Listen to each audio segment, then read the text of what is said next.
Ravi de vous retrouver sur Public Sénat. Dans quelques instants, vous allez pouvoir suivre l'audition de Fadela Amara. La secrétaire d'État chargée de la politique de la ville est entendue par la mission commune d'information du Sénat sur la politique en faveur des jeunes. Bonne audition à tous. Bien. Madame la secrétaire d'État, merci infiniment d'être venue jusqu'à nous pour nous aider dans notre réflexion. Je ne sais pas s'il faut que je vous resitue un peu la mission, ou c'est clair pour vous. Je pense que vous savez que cette mission s'est mise en place il y a peu de temps, 3 petites semaines. Parallèlement au travail de Martin Hirsch, il nous a semblé qu'il n'était pas inintéressant que le législatif, les sénateurs réfléchissent également aux problèmes de la jeunesse et pas seulement l'exécutif. Donc on souhaite terminer en tout cas par un rapport d'étape au minimum à la fin mai. Ça veut dire qu'on s'est laissé très peu de temps, qu'on a fait le choix de travailler sur la tranche 16-25 ans. Et qu'on a également serré les problèmes. Donc ni les âges, ni les thèmes retenus ne sont exhaustifs, mais en tout cas, nous avons retenu tout ce qui tourne autour de l'emploi, c'est-à-dire orientation, formation, emploi, l'autonomie des jeunes, c'est-à-dire autonomie financière et accès au logement, problème d'accès à la culture et de citoyenneté. Mais ce qui nous préoccupe le plus, sont les thèmes autour de l'emploi et autour de l'autonomie, puisque le chômage des jeunes est, ce que vous savez aussi bien, si ce n'est mieux que nous, un des plus élevés d'Europe, avec une progression de 32 ou 34% en un an. On estime à 18% à peu près les jeunes de 16 à 25 ans qui vivent en dessous du seuil de pauvreté. Et ce qui nous bouscule beaucoup aussi, c'est le sentiment de désespoir des jeunes qui ont pour la première fois depuis bien longtemps l'idée que leur vie sera plus difficile que celle de leurs parents. Voilà. Donc on voudrait vous entendre sur tout cela et sur tout ce que vous aurez envie de nous dire, sachant que on se sent quand même un peu frustré d'avoir laissé de côté les problèmes spécifiques des jeunes les plus en difficulté, c'est-à-dire ceux qui sont concentrés dans les quartiers difficiles, dans les banlieues. Mais voilà, on n'a pas la prétention de brosser tout le champ. Par souci d'efficacité, on s'est limité à ce que je vous ai annoncé. Donc on vous passe la parole. Pas de bêtises. Ah, c'est très bien. C'est magique ici. D'abord, merci Madame la Présidente. Je voudrais d'abord vous remercier de m'avoir invité à participer à une commission qui est pour moi une commission qui est extrêmement importante, dans le sens où ce qui va émaner de vos travaux, de vos réflexions et de vos pistes de travail aussi, vont être en réalité extrêmement importantes pour le devenir de notre pays. J'ai eu l'occasion de le déclarer, c'est pas dans le discours officiel, mais je le dis quand même. J'ai eu l'occasion de le déclarer, je pense, moi, qu'un pays qui ne parie pas sur sa jeunesse, un pays qui ne sait pas faire confiance à sa jeunesse, un pays qui n'est pas capable de définir un vrai contrat de confiance avec sa jeunesse, est un pays qui crève. Est un pays qui ne se projette pas dans l'avenir, est un pays qui en réalité, surtout nous, puisque notre pays est un pays vieillissant, est un pays qui ne sera pas capable en réalité de briller sur la scène internationale et encore moins au niveau européen. Donc je suis ravie, moi, qu'on ait à la fois nommé Martin Hirsch haut commissaire à la jeunesse, parce que j'ai toujours affirmé, y compris dans mes anciennes fonctions, que c'était important qu'il y ait cette visibilité politique. Ça démontre aussi, en réalité, la détermination que le politique peut avoir. Donc je me réjouis que le président de la République ait nommé Martin Hirsch à cette fonction-là. Et je me réjouis aussi de l'existence de cette commission, parce que vous avez raison, c'est pas que l'exécutif qui doit penser, réfléchir et mettre en action. Ça y va évidemment de la responsabilité de tous les élus, et qui mieux en réalité que ceux qui ont une légitimité totale, participe aussi à l'élaboration d'une future politique en direction de la jeunesse de notre pays. Et j'insisterai par contre, la jeunesse de notre pays, évidemment, vous l'aurez compris, dans toute sa diversité. Alors vous avez précisé que vous n'avez pas particulièrement accentué sur une jeunesse qui risque de payer le prix cher de cette crise et de l'impact de cette crise majeure que nous traversons, qui sont les quartiers populaires. Mais ma présence ici, en réalité, prouve aussi votre volonté d'entendre ce petit son de cloche, si je puis me permettre ce langage, parce que je crois qu'il est important, nécessaire, indispensable, et puis surtout parce que je suis convaincue, je sais que certains d'entre vous partagent pour avoir eu l'occasion de discuter avec certains d'entre vous, ça y va aussi, évidemment, vous l'aurez compris, de la cohésion nationale de notre pays, et donc en réalité du fondement même du projet républicain. Alors, Madame la Présidente, Mesdames et Messieurs les sénateurs, si vous le permettez, je vais donc en réalité faire un vrai discours qui répondra aussi à un certain ensemble d'interrogations et qui mettra l'accent sur les jeunes des quartiers qui habitent les zones urbaines sensibles. Je n'oublie pas toute la jeunesse qui existe dans notre pays, particulièrement celle qui habite dans les zones rurales, mais j'ai la responsabilité dans ce gouvernement de m'occuper en particulier, dans les responsabilités que j'ai, des zones urbaines sensibles et des gens qui habitent, et donc notamment les jeunes des quartiers populaires. Alors, il est un peu long, mais en réalité, il répond parfaitement, je dirais, à une volonté à la fois de diagnostic, mais pas uniquement. Parce que ça suffit pas de faire des diagnostics, il faut aussi lancer des vraies perspectives. Vous savez que moi, je m'inscris particulièrement dans une dynamique. C'est pas pour rien que je l'ai appelé Espoir banlieue, une dynamique pour la France. Je crois qu'aujourd'hui, et notamment face à la crise et à l'impact de la crise, il s'agit aussi d'avoir des discours positifs qui permettent d'aider ceux qui sont les plus fragiles, en particulier dans nos quartiers, de s'inscrire aussi dans l'avenir. Alors, Madame la Présidente, Monsieur le rapporteur, Mesdames et Messieurs les sénateurs, je vous remercie de me permettre aujourd'hui de vous parler d'un sujet qui me tient particulièrement à cœur, celui de notre jeunesse. Il est de notre responsabilité de prendre pleinement conscience, au-delà des lieux communs, que la jeunesse est l'avenir de notre pays. Elle nous aide à tracer de nouveaux sillons, à construire l'avenir, à anticiper les défis. Elle est le moteur, mais aussi la condition du changement social. Elle est donc au cœur du projet républicain. Mais aujourd'hui, notre jeunesse nous interpelle parce qu'elle est inquiète quant à son présent, inquiète quant à son devenir. Une jeunesse fragilisée et vulnérable face à la crise économique et sociale qui la frappe de plein fouet, comme le montre l'aggravation dramatique du chômage des jeunes, et vous avez raison de rappeler les chiffres. Vous le savez, le gouvernement est fortement mobilisé en direction des jeunes pour atténuer le plus possible les effets de cette crise et pour les accompagner vers la sortie de crise. Vous le savez, le président de la République présentera des nouvelles mesures en faveur de l'emploi des jeunes le 20 avril prochain. Donc je ne vais pas déflorer, je dirais, le discours et les annonces du président de la République. Mesdames et Messieurs les sénateurs, pour élaborer une politique en direction de la jeunesse, il me semble important de bien savoir ce que l'on entend quand on parle de la jeunesse. La jeunesse est d'abord une classe d'âge homogène qui a un commun des goûts, des habitudes, un langage et une même volonté de se projeter dans le monde.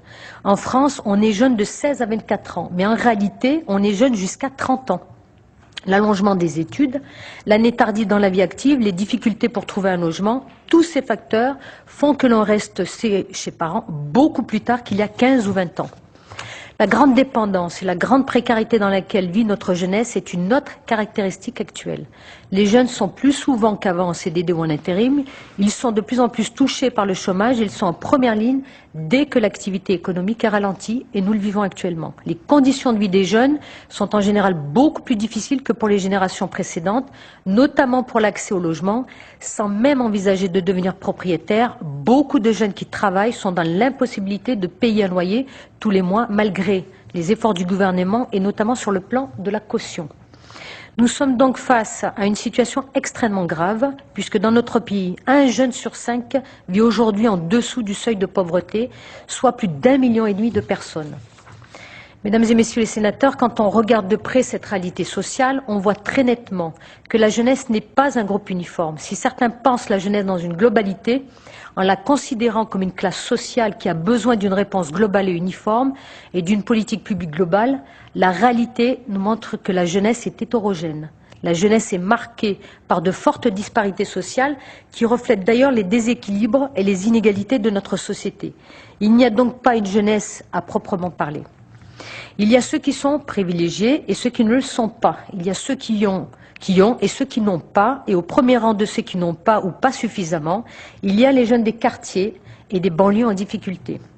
Car c'est dans les quartiers, mais aussi dans les zones rurales, que se concentre le chômage, qui est en moyenne 2 fois supérieur à la moyenne nationale et touche en premier lieu les jeunes, qu'ils soient ou non diplômés, avec un taux de chômage de 30%.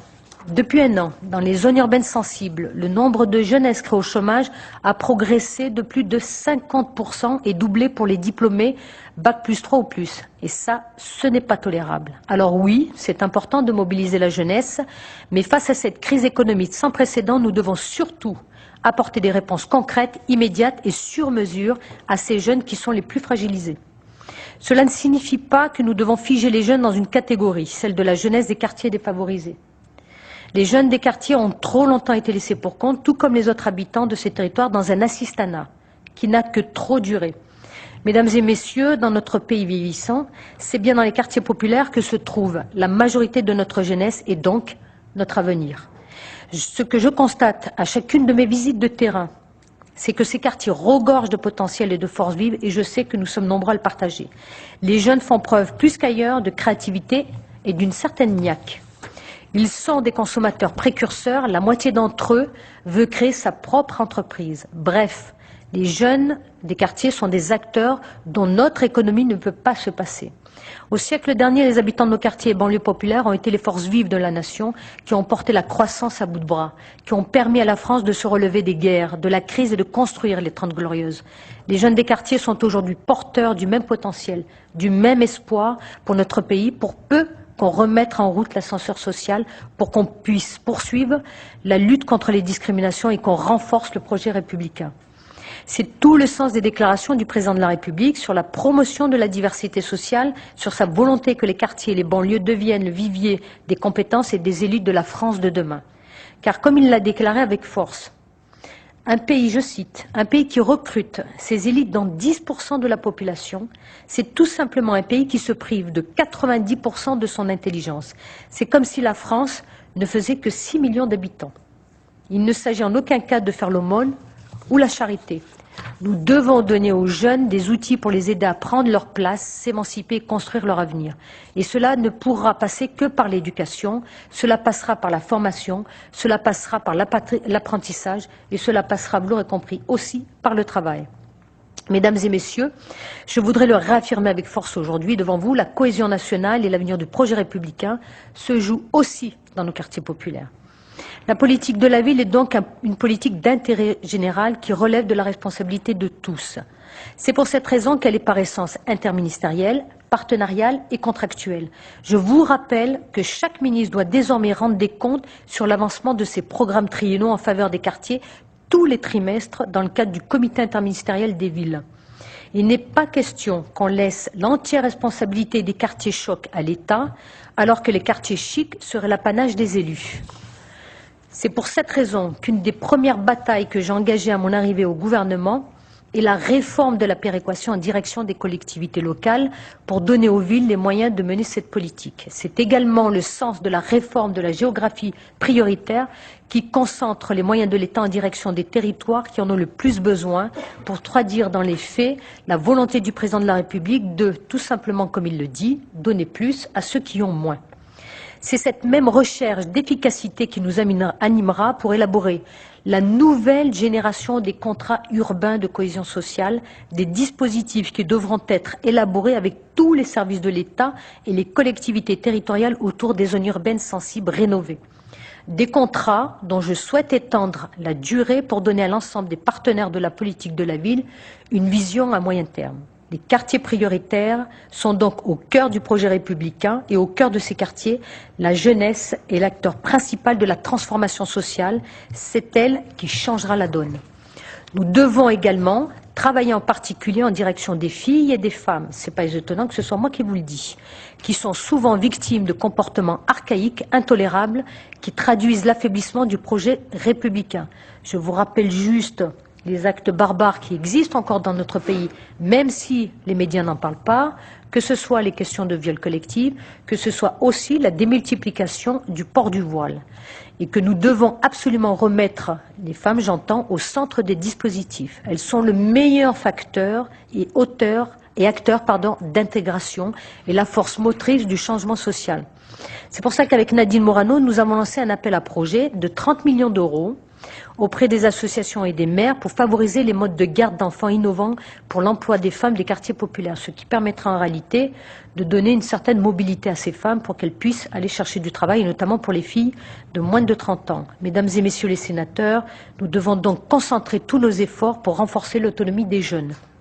La véritable autonomie pour les jeunes des quartiers, c'est de pouvoir accéder à une formation puis à un emploi stable, d'être mobile et ambitieux par rapport à leur avenir. La véritable autonomie, c'est d'associer formation et activité de manière durable. Nous ne devons plus laisser les jeunes libres à eux-mêmes dans un total désœuvrement qui peut conduire au cercle vicieux de la délinquance. J'ai l'habitude de donner comme métaphore les jeunes qui tiennent les cages d'escalier et qui portent les casquettes à l'envers. C'est bien simple, un jeune doit être soit en activité, soit en formation. C'est tout le sens de ce que j'ai appelé à une époque le plan anti-glandouille. L'autonomie des jeunes, j'en suis convaincue, passe avant tout par une formation et un emploi. La dynamique Espoir banlieue consiste justement à cibler ces territoires et leurs habitants dans les dispositifs de droit commun. Et quand tous les acteurs s'investissent, ça marche. En janvier 2009, près de 420 000 jeunes sont en contrat d'apprentissage et 180 000 en contrat de professionnalisation. Et les taux d'insertion dans l'emploi après un contrat en alternance sont bons. Mesdames et messieurs, permettez-moi de vous présenter quelques éléments du bilan de la dynamique Espoir de banlieue, tout simplement dans le domaine de l'emploi. Je vous le disais, beaucoup de jeunes des quartiers veulent créer leur entreprise. C'est pour cela que nous avons initié en faveur de la création d'entreprises avec des guichets uniques d'accompagnement et des prêts à taux zéro. Avec Laurent Wauquiez, nous avons initié un dispositif novateur en faveur de l'emploi, ce que nous avons appelé le contrat d'autonomie, qui propose un accompagnement renforcé et personnalisé des jeunes des quartiers prioritaires vers l'emploi, la formation ou la création d'entreprises. Près de 1507 jeunes ont à ce jour signé ce contrat d'autonomie, donc beaucoup plus que ce que j'ai pu voir dans certains chiffres.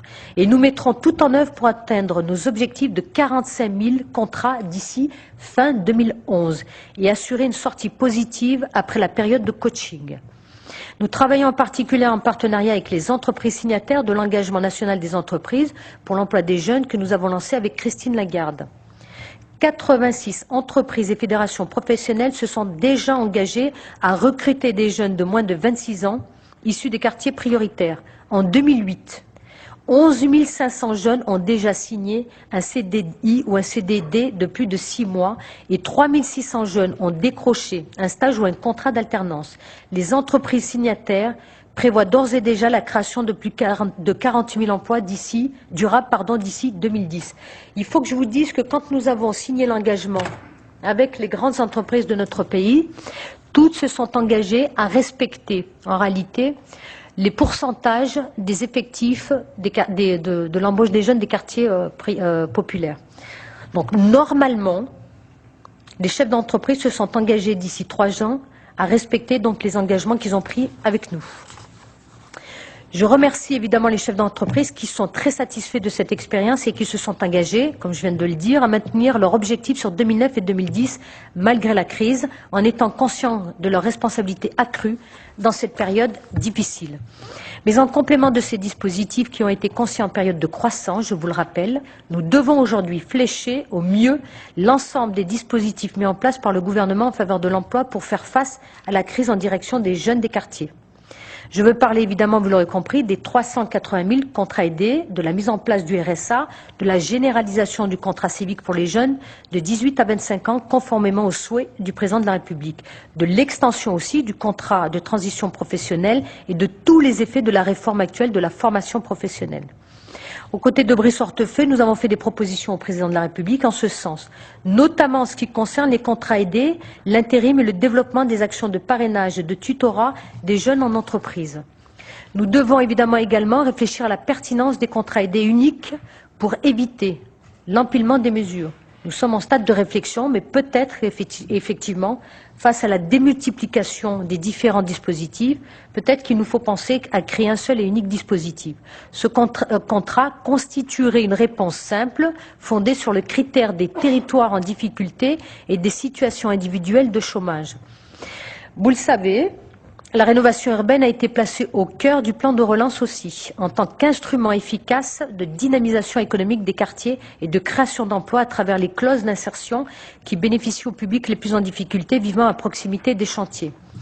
Toujours dans le cadre du plan de relance, nous avons développé un partenariat avec Nadine Morano et Valérie Letard pour orienter les jeunes des quartiers vers les métiers de service à la personne, qui est un vrai terreau d'emploi. Je continuerai aussi, évidemment, vous l'aurez compris, à me battre pour que ce plan de relance bénéficie en priorité aux jeunes des quartiers populaires. Mesdames et messieurs les sénateurs, la crise qui frappe aujourd'hui notre pays est aussi une opportunité pour aller de l'avant. Elle nous permet aussi de repenser le fonctionnement de notre économie et de notre société. Je me réjouis donc en particulier de la prise de conscience des entreprises qui ont compris que la diversité, et là nous sommes au cœur de certains débats, n'est plus un obstacle, mais un atout social et économique, une force pour répondre à la diversité des marchés et partir à leur conquête. J'ai eu l'occasion de m'exprimer sur ce sujet à plusieurs reprises, je le répète avec fermeté. Je suis totalement opposée au principe de discrimination positive. Lorsque je discute avec les habitants des quartiers, ils ne réclament pas le droit à la diversité ou à la différence, mais au contraire un droit à l'égalité. Le vrai débat, c'est la réduction des inégalités sociales qui sont encore criantes et non la promotion de la diversité pour la diversité qui est en réalité pour moi un leurre. Le véritable défi de notre société, c'est de permettre la promotion des enfants d'ouvriers dans les entreprises, en politique, ce qui entraînera automatiquement une plus grande diversité dans la société. Mais je pense que le danger est plus grand encore. Je suis convaincue que tout discours qui tend à privilégier des catégories de population selon des critères ethniques menace dangereusement le projet républicain. Le président de la République, dans son discours prononcé à l'école polytechnique, a fait son choix quand il dit que c'est par le critère social qu'il faut prendre le problème parce que les inégalités sociales, vous l'aurez compris, englobent toutes les autres. Dans le monde de l'entreprise, je soutiens les mesures incitatives qui permettent d'accompagner un changement de mentalité. Il existe déjà des mesures plus contraignantes, mais qui ne sont pas fondées sur une approche ethnique, comme le label de la diversité, qui permet de mesurer le process de l'entreprise en faveur de toutes les formes de diversité, qu'elles soient liées au sexe, à l'âge, à l'handicap. J'ai également apporté mon soutien au Tour de France en faveur de la charte de la diversité, aux côtés de Claude Bébéard. Mesdames et messieurs les sénateurs, notre grande priorité de la dynamique et sport banlieue qui me tient à cœur, c'est l'éducation. C'est pas pour rien qu'il nous faut aussi parler de l'éducation. Parce que la responsabilité de l'action publique est d'offrir à tous les mêmes chances de réussir et d'agir sur l'ensemble des points de fragilité tout au long du parcours de chacun, de l'école maternelle jusqu'au marché du travail. Nous devons veiller à la bonne articulation de l'emploi avec la formation et l'éducation. Mon objectif en la matière, c'est l'excellence scolaire et la réussite éducative. Sur l'année scolaire 2007-2008, le programme de réussite éducative qui mobilise une enveloppe de 90 millions d'euros sur les crédits politiques de la ville a permis d'aider individuellement plus de 130 000 enfants et jeunes des quartiers populaires. Des actions de soutien scolaire pendant les vacances ont été mises en place dans 200 lycées généraux technologiques et professionnels depuis août 2008. Les internats d'excellence ont déjà accueilli 1250 jeunes issus des quartiers populaires qui bénéficient d'un accompagnement éducatif renforcé. Afin de renforcer ce dispositif, notamment pour atteindre l'objectif fixé par le président de la République, c'est-à-dire 30% d'élèves boursiers en classe préparatoire, nous lançons dans les prochains jours un plan national sur les internats d'excellence avec Xavier Darcos. Nous travaillons notamment à des propositions pour améliorer l'encadrement éducatif des internats. L'État a également un rôle moteur pour lever les contraintes foncières qui permettront la construction ou la rénovation d'internats en région parisienne. L'objectif est d'accueillir 2500 jeunes pour 2010 et 4000 en 2012. Les 100 premières cordées de la réussite ont été lancées avec Valérie Pécresse en 2008 et 20 nouvelles cordées seront labellisées en 2009. Elles permettent, ces cordées de la réussite, d'accompagner les lycéens des quartiers prioritaires à l'enseignement supérieur d'excellence, les grandes écoles, les universités ou les classes préparatoires aux grandes écoles, par des actions de tutorat. Afin de renforcer, d'accompagner l'entrée dans le monde du travail, nous devons aussi travailler à une meilleure orientation des élèves, et c'est de le plus jeune âge. La pratique du stage permet à un jeune en formation d'acquérir une expérience professionnelle. Si je condamne les pratiques de certaines entreprises qui exploitent ce filon pour embaucher à moindre coût, mon objectif est de lutter contre le chômage des jeunes. Cela passe par un resserrement des liens entre la formation initiale, la formation continue et les entreprises. Des banques de stage ont été mises en place dans 14 académies pour aider les élèves à trouver un stage. Elles seront généralisées à tout le territoire à la rentrée 2009. Pourquoi nous avons mis en place ces banques de stage? Beaucoup d'entre nous le savent, beaucoup de jeunes qui cherchent un stage dès la 3e pour pouvoir connaître tout simplement le monde de l'entreprise bloquent tout simplement sur le fait qu'ils n'ont pas de réseau, qu'ils n'ont pas de moyens ou tout simplement qu'ils habitent à une mauvaise adresse. Et donc du coup, quand ils sont face à ce mur, à ces formes de discrimination, ils n'arrivent pas à trouver de stage. Donc la première relation avec le monde de l'entreprise est souvent malheureusement une situation de choc. Et donc, résultat du compte, il y a une sorte de radicalité dans le comportement, de lien avec l'entreprise qui est très mal vécu dans les quartiers populaires, notamment par la jeunesse des quartiers populaires.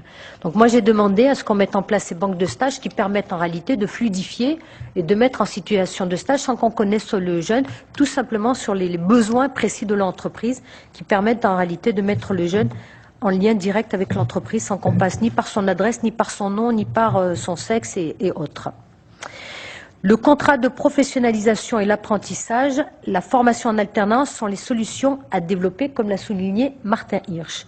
Comme vous le savez, dans son discours prononcé à Saint-Quentin, le président de la République s'est engagé à développer l'alternance, qui est une des clés de l'insertion professionnelle, en doublant d'ici 2010 le nombre de jeunes en formation en alternance. Mais quand la première chance n'a pas pu être saisie, nous devons lutter contre le décrochage scolaire et développer les dispositifs deuxième chance. Car il est insupportable que 150 000 jeunes sortent chaque année du système scolaire sans aucune qualification ni diplôme. Je veux pouvoir donner une deuxième chance à toute cette jeunesse. En 2008, les centres défense deuxième chance de l'EPID, l'établissement public d'insertion de la défense, dont j'ai la tutelle aux côtés du ministère de la Défense et de l'Emploi, ont accueilli plus de 2000 jeunes volontaires âgés de 18 à 22 ans, sans qualification ni emploi et à un risque de marginalisation, dont 30% issus des quartiers prioritaires. Je souhaite atteindre les 50% d'ici 2011. Les écoles de la deuxième chance ont, quant à elles, accueilli plus de 4700 jeunes sans diplôme ni qualification dans 43 sites écoles situés dans 25 départements. Il faut savoir que plus de 50% de ces jeunes proviennent des quartiers populaires. En 2009, nous avons fixé l'objectif de 6000 élèves grâce à la création de 20 à 25 sites écoles supplémentaires répartis dans 40 départements et 18 régions. Je m'engage devant vous à réaliser cet objectif et à aller au-delà en 2010. Mais vous aurez bien compris qu'il s'agit en réalité, pour ce qui concerne les écoles deuxième chance, d'avoir un développement totalement maîtrisé, qu'il ne s'agit pas en réalité de développer les écoles deuxième chance n'importe quand et n'importe comment, mais bel et bien d'arriver à un développement maîtrisé. Une commission de labellisation des écoles sera mise en place très prochainement pour garantir la qualité de la formation conformément à la charte des réseaux des écoles deuxième chance. Je veux faire de l'année 2009 l'année de la deuxième chance et de la lutte contre le décrochage scolaire en trouvant des solutions aux contraintes de financement et d'implantation foncière et immobilière afin de multiplier la capacité d'accueil des jeunes en formation. On connaît tous les problèmes pour le développement des écoles de deuxième chance. Les pistes de travail sont là et de réflexion sont là pour trouver les solutions. Par ailleurs, avec Xavier Darcos, nous avons impulsé une mission pour renforcer l'ensemble des dispositifs de deuxième chance. En 2009, je souhaiterais mettre en place une commission pour explorer comment nous pouvons articuler davantage les dispositifs de deuxième chance au bassin d'emploi pour donner des vraies réponses en termes d'insertion. Nous devons également traiter le problème à la source et repérer le plus tôt possible les éventuels décrocheurs. Au début 2009, nous avons mis en place dans chacun des 215 quartiers prioritaires une instance locale de lutte contre le décrochage scolaire, pilotée par le préfet l'inspection d'académie, avec la participation des délégués du préfet. Ces conventions permettent la mise en place d'un tutorat ou parrainage social pour accompagner individuellement chaque jeune décrocheur. Des actions de sensibilisation seront également menées, portail Internet et journée nationale sur la prévention et la lutte contre le décrochage scolaire. La catastrophe, c'est que nous avons des gamins à l'âge de 14 ans qui sont déjà en situation de décrochage scolaire, que nous retrouvons par ailleurs, comme par hasard, soit dans les cages d'escalier, soit dans les économies parallèles. Donc nous avons un souci majeur, c'est de faire en sorte que nous mettions en place ce fameux dispositif qui permette de les remettre dans le cursus scolaire. Un bilan d'étape du dispositif local de prévention des décrochages et d'accompagnement des jeunes décrocheurs doit paraître en juillet 2009. Dans le même esprit, 5000 postes de médiateurs de réussite scolaire ont été créés le mois dernier dans les collèges et lycées en partenariat avec l'Éducation nationale dans le cadre des contrats aidés. Leur rôle est de lutter contre les premiers signes de l'absentéisme dès la 6e en tissant des liens avec les familles et les établissements scolaires pour anticiper le décrochage. Mesdames et messieurs les sénateurs, oui, nous devons être encore plus offensifs sur la question de l'emploi des jeunes et multiplier rapidement des dispositifs ciblés efficaces. Ces mesures de sécurisation des parcours, au-delà d'un traitement social du chômage, devront être conçues pour faire face à la situation actuelle, tout en préparant la sortie de crise par un renforcement des actions de formation. Nous devons soutenir davantage les jeunes des quartiers pour amortir le choc de la crise économique, pour rebondir et aborder la sortie de crise dans les meilleures conditions. L'autonomie des jeunes, notamment ceux des quartiers populaires, ne demande qu'à se réaliser. Les études montrent que la volonté de créer son entreprise est 2 fois plus forte dans les US que dans le reste du pays. C'est dire si des énergies sont disponibles pour créer de la richesse et dynamiser notre économie. Une chose est sûre, les jeunes des quartiers qui ont connu des difficultés pour intégrer le monde du travail, de l'entreprise, ont tellement envie de s'en sortir qu'ils en ressortent 2 fois à 3 fois plus compétitifs. C'est en cela que je suis convaincue que la relance économique que nous appelons de nos vœux viendra évidemment, vous l'aurez compris, aussi des quartiers, ou éventuellement ne viendra pas. Elle doit être l'occasion pour nous de modifier fondamentalement le fonctionnement de notre société qui produit, vous le savez, trop d'inégalités et de discrimination. La crise ne doit pas être un handicap, mais au contraire une formidable opportunité pour reconstruire et corriger les déséquilibres, pour transformer les contraintes en opportunités. Vous aurez compris, nous ne sommes pas dans un discours défaitiste, mais au contraire, nous sommes dans un discours totalement optimiste dans le sens où nous savons que les enjeux qui concernent notre pays, que ce soit d'un point de vue économique ou sociale, sont d'abord et avant tout dans nos quartiers populaires et dans notre capacité, nous les politiques, à pouvoir créer ce fameux contrat de confiance avec la jeunesse dans toute sa diversité, notamment la jeunesse des quartiers populaires, pour qu'ensemble on puisse construire ce fameux projet républicain, mais ce projet de la France porté par l'ensemble de ses citoyens. Merci. Merci à vous, Madame Secrétaire d'État. La parole est à Monsieur Demuynck, notre rapporteur. Merci Madame la Présidente. Madame la Ministre, j'aime bien votre discours offensif et plein d'optimisme. Vous savez, quand vous dites qu'il est nécessaire de s'occuper des jeunes qui sont en difficulté, chacun ici, j'en suis intimement persuadé, partage ce choix que vous faites. Et on le voit au Sénat, lorsque vous dites qu'il y a beaucoup d'énergie dans ces quartiers, on le voit au Sénat. Alors on ne le voit pas qu'au Sénat, on le voit dans le quartier, mais quand il y a Talent des cités, par exemple, on a beaucoup de jeunes qui remplissent l'hémicycle, et là on voit des jeunes qui ont la niaque, qui ont envie de s'en sortir, et ceux-là, vous avez raison, Madame la Ministre, il faut absolument les aider. Et je vois que dans le nombre de mesures que vous avez énumérées, de descriptifs que vous avez fait, vous m'avez supprimé un certain nombre de questions que j'avais prévues. Vous avez répondu par anticipation, notamment sur le décrochage scolaire, sur l'alternance, sur le dispositif deuxième chance, sur la labellisation des écoles. Tout ça va évidemment dans le bon sens. Il m'en reste quand même 2 ou 3, Madame le Ministre. Questions. Concernant les contrats urbains de cohésion sociale, donc, ce sont des contrats qui ont montré leur efficacité, notamment Ville-Vie Vacances, les ateliers santé-ville. Est-ce que vous envisagez de les pérenniser ou de les renforcer, ou les deux? Est-ce que vous pourriez nous rappeler aussi les modalités de la mise en œuvre du contrat d'autonomie? Si j'ai bien compris, ce contrat d'autonomie vous a un peu déçu, si j'ai bien lu, c'est-à-dire que vous aviez prévu un nombre plus important, et en fin de compte... les chiffres étaient largement en dessous de ce que vous expériez. Est-ce que vous avez fait l'analyse de ce relatif échec, je dis bien très relatif? Est-ce que vous envisagez de l'adapter, de le modifier ou de le faire évoluer? Concernant les emplois jeunes et les contrats aidés, alors nous avons évidemment auditionné un certain nombre de personnes ici et nous nous orientons vers une suggestion qui serait des contrats aidés au-delà du privé dans la fonction publique territoriale, dans les collectivités territoriales. Nous sommes aperçus qu'avec le contrat aidé que nous avions à l'heure actuelle, on pouvait prendre des jeunes qui étaient en très grande difficulté, qui avaient des difficultés à écrire, compter, qui étaient intégrés dans la collectivité, qui étaient encadrés par des maîtres d'apprentissage ou en tous les cas avec des professionnels de grande qualité, les collectivités les amenant à un certain niveau d'éducation, de connaissances, pour les orienter ensuite vers une formation professionnelle, soit par les chambres de métiers, les chambres des commerces, bien entendu, avec un objectif de professionnalisation et de pouvoir ensuite les intégrer dans le monde professionnel. Donc je voulais savoir si les contrats aidés que vous avez déjà beaucoup développés, beaucoup favorisés, si vous imaginez d'en augmenter le nombre dans le cadre de ce que je viens d'évoquer, c'est-à-dire les contrats aidés dans les collectivités territoriales. Un autre point concernant la discrimination. Est-ce que vous pensez qu'il faut des quotas, il faut contraindre pour la discrimination positive, ou est-ce qu'il faut plutôt s'orienter vers des mesures incitatives? Autre question concernant les stages. J'ai bien compris la banque que vous vouliez mettre en place. La question que nous nous posons, nous, c'est qu'il y a un certain nombre de stages qui se font après la formation. Qu'est-ce que vous en pensez? Est-ce que ces stages doivent être supprimés et essentiellement intégrés dans le cadre de la formation? Enfin, j'aurais aimé que vous nous parliez de l'autonomie, de l'allocation d'autonomie financière des jeunes. Est-ce que vous pensez que c'est quelque chose d'utile, quelque chose qu'il faut généraliser?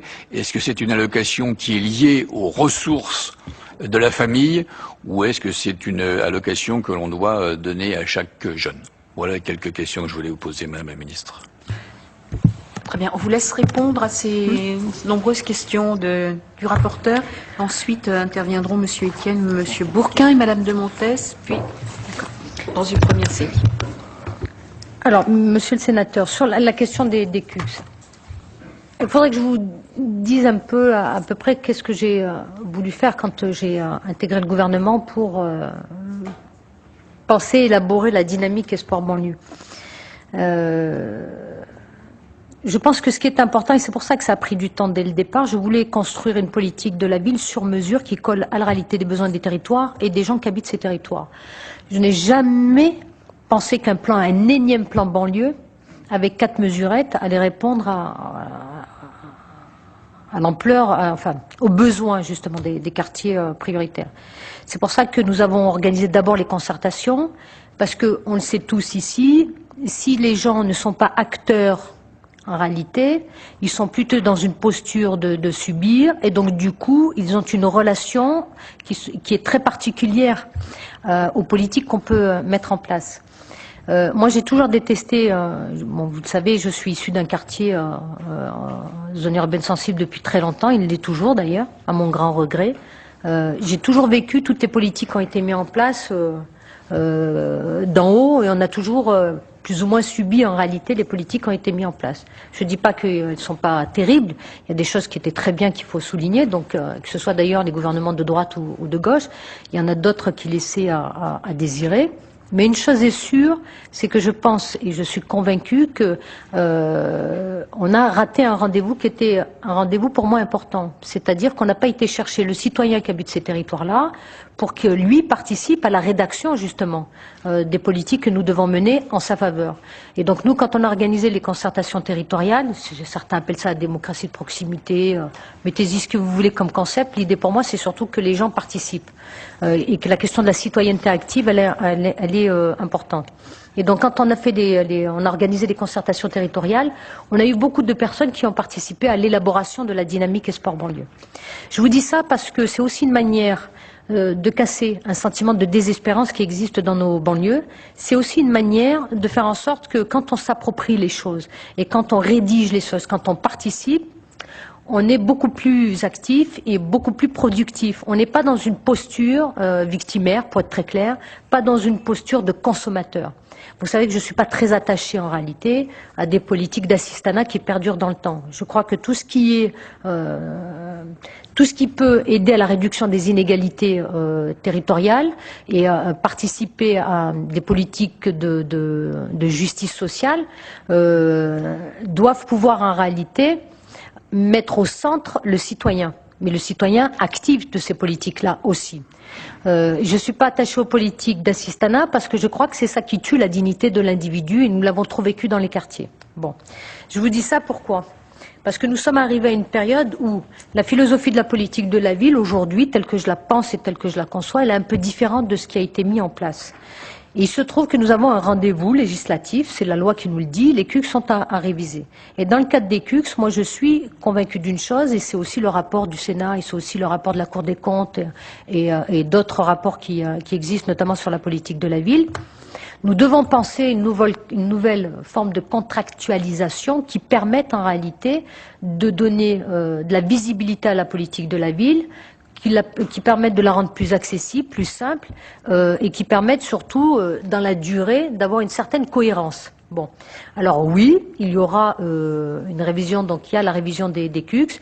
Oui, ça va être reconduit.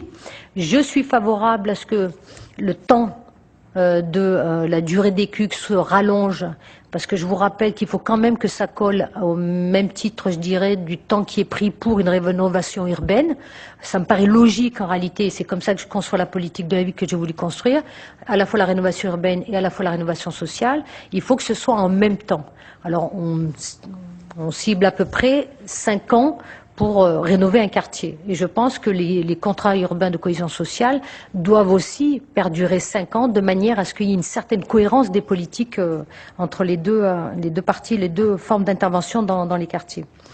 Et dans les CUCS, je pense sincèrement qu'il faut, et c'est dans ce sens-là que nous irons, il faut que tous les partenaires soient autour de la table. Je vous en cite un par exemple, ça me paraît légitime et logique que l'éducation soit représentée, qu'elle ne soit plus une sorte de neutron libre qui fasse un certain ensemble de choses. Et vous savez que l'axe de l'éducatif est très important dans la dynamique sport banlieue et qu'on parie beaucoup justement sur l'éducation pour aider à la promotion des enfants d'ouvriers, etc.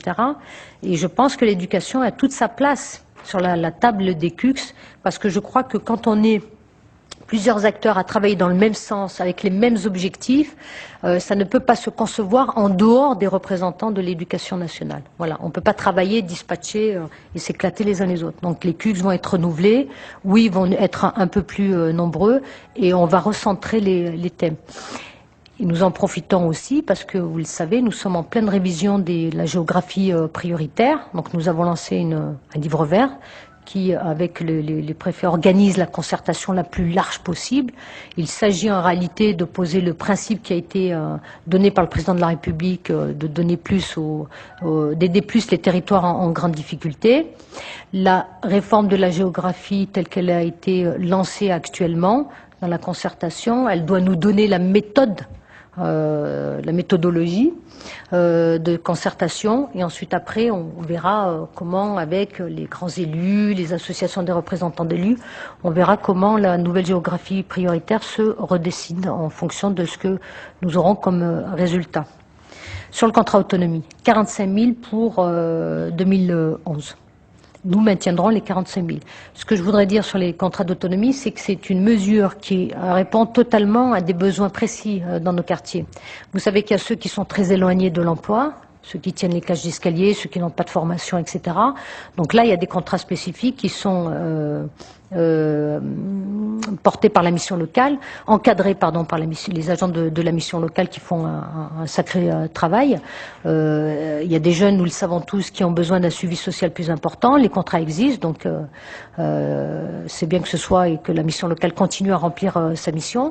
Mais j'ai souhaité mettre en place les contrats autonomie parce que nous avons des jeunes qui n'ont pas de qualification, sont éloignés de l'emploi, sont inscrits nulle part, mais en réalité ont besoin tout simplement d'un vrai travail de coaching, de travail sur la valorisation de l'image de soi, et ont besoin d'avoir un coup de pouce pour bénéficier d'une sorte de tremplin qui les aideront tout de suite à rentrer dans une formation ou une qualification ou un emploi direct. Et donc les contrats autonomie répondent en réalité à un besoin spécifique. À la fois les 80 000 jeunes qui échappent évidemment à tous les maillages, nous savons qu'ils ne sont ni inscrits à l'ANPE ni aux missions locales, mais aussi à d'autres jeunes qui sont inscrits aux missions locales et qui ont des grosses difficultés à trouver un emploi parce que, pour des raisons X et Y. Donc le contrat autonomie a eu du mal à démarrer. Pourquoi ? Parce que quand nous avons mis en place, nous l'avons annoncé au mois de juin, et quand nous avons lancé l'appel à projet, ouais, l'appel à projet, non. Oui, non, c'est organisé. Oui, je sais plus comment ça s'appelle. L'appel à Candidature pour la candidature, merci, voilà. L'appel à candidature, il y avait un cahier de charge, il y avait tout ça. Donc il y avait une sorte de circuit administratif qu'il nous fallait respecter. Moi, j'ai eu la prétention de croire qu'on pouvait faire très vite. Et en fait, non, on a pris un peu trop de temps, et ce qui fait que ça a retardé au démarrage. Mais le rythme aujourd'hui est totalement rempli. Nous sommes, donc, comme je l'ai précisé tout à l'heure, au 31 décembre, nous étions à 3083. Au 16 mars, nous sommes à plus de 5698. Donc nous avons atteint le rythme de croisière. La crise n'empêche pas la signature de contrats d'autonomie. Elle a des difficultés sur la sortie positive. C'est pour ça que nous faisons un travail spécifique avec l'engagement des grandes entreprises, des petites et moyennes entreprises aussi qui ont localement signé, parce que c'est là où il y a le terreau d'emploi, qui ont signé l'engagement avec nous. Nous mettons en lien de manière à ce que dans le contrat autonomie, après le coaching, après la mise en situation, on puisse bénéficier d'une sortie positive vers un emploi. Donc on travaille justement la mise en lien. Sur les contrats aidés, le président de la République l'a annoncé. Nous avons, sur l'existant, il y avait déjà 230 000. Nous avons rajouté 100 000 contrats aidés. Je suis partagée parce que moi, je me souviens quand on avait mis en place les emplois jeunes, moi, je faisais partie des gens qui disaient que c'était très bien parce que ça permettait à des gens de sortir des statistiques de l'emploi, du chômage, pardon, des statistiques du chômage, etc. Mais en termes de résultats, après 5 ans, c'était difficile pour beaucoup d'associations, par exemple, que de pérenniser l'emploi. Ça, c'est un vrai souci sur lequel nous sommes en train de travailler. Je le vois aussi d'ailleurs par rapport aux adultes relais qui sont totalement, dans le cadre de la politique de la ville, ce sont des contrats aidés aussi, qui bénéficient aux personnes qui ont 30 ans. Au bout de 2 conventions, de 2 reconductions de conventions de 3 ans, beaucoup de femmes, puisque c'est souvent des femmes qui signent ces contrats-là, et vous le savez, ont des difficultés à trouver un emploi. Donc nous sommes en train de réfléchir à la possibilité en cette période, donc transitoire, de pouvoir pérenniser le temps justement de la crise pour qu'on aide vraiment à la sortie réelle et concrète et positive des personnes qui bénéficient de ce type de contrat. Je dis que je suis dubitative parce que je pense qu'en période de crise, évidemment qu'il faut un peu plus de contrats aidés. Mais en même temps, je ne voudrais pas casser une certaine dynamique qui existe malgré tout. Moi, je suis convaincue. C'est pour ça que je suis peut-être optimiste ou trop optimiste pour certains, mais je suis convaincue que nous ne devons pas rentrer dans un traitement social du chômage. Je crains que quand nous rentrons dans ces logiques-là, nous nous enfermions dans quelque chose qui risque en réalité à terme d'être extrêmement négatif. Que nous devons mettre en place des contrats aidés, et le président de la République l'a annoncé, il fera encore d'autres annonces prochainement le 20 janvier sur ce qui concerne l'emploi des jeunes. Ce qui concerne les contrats aidés, je pense qu'effectivement il faut en avoir. Ça permet de sortir de statistiques de chômage des jeunes, mais il faut qu'on profite. Et c'est toute l'interrogation et l'exigence, je dirais plutôt, que j'ai. Il faut profiter de ce temps pour que les jeunes soient formés réellement et concrètement, pour qu'on les prépare totalement à la sortie de crise. Moi, quand je vais dans les cités, par exemple, je tiens absolument pas un discours, je dirais, on va signer des contrats aidés dans lesquels vous allez pouvoir toucher à la fin du mois tant d'argent, etc. Je leur dis tout simplement que c'est maintenant qu'il faut profiter de la situation. Il faut que cette crise, elle devienne une opportunité. Et il faut absolument que ce discours passe, et il passe très bien dans les quartiers. Moi, j'ai pas de soucis particuliers. J'ai fait toutes les cités de France et de Navarre. Ça passe très bien parce qu'ils savent aussi ce que ça veut dire que d'avoir un contrat aidé qui dure 3 ans, qui est ensuite renouvelé, et qui est ensuite encore une 3e fois renouvelé, et au bout de 10 ans, on ne se définit pas en fonction de la fonction qu'on occupe dans telle association ou entreprise, mais tout simplement en fonction du nom du contrat aidé.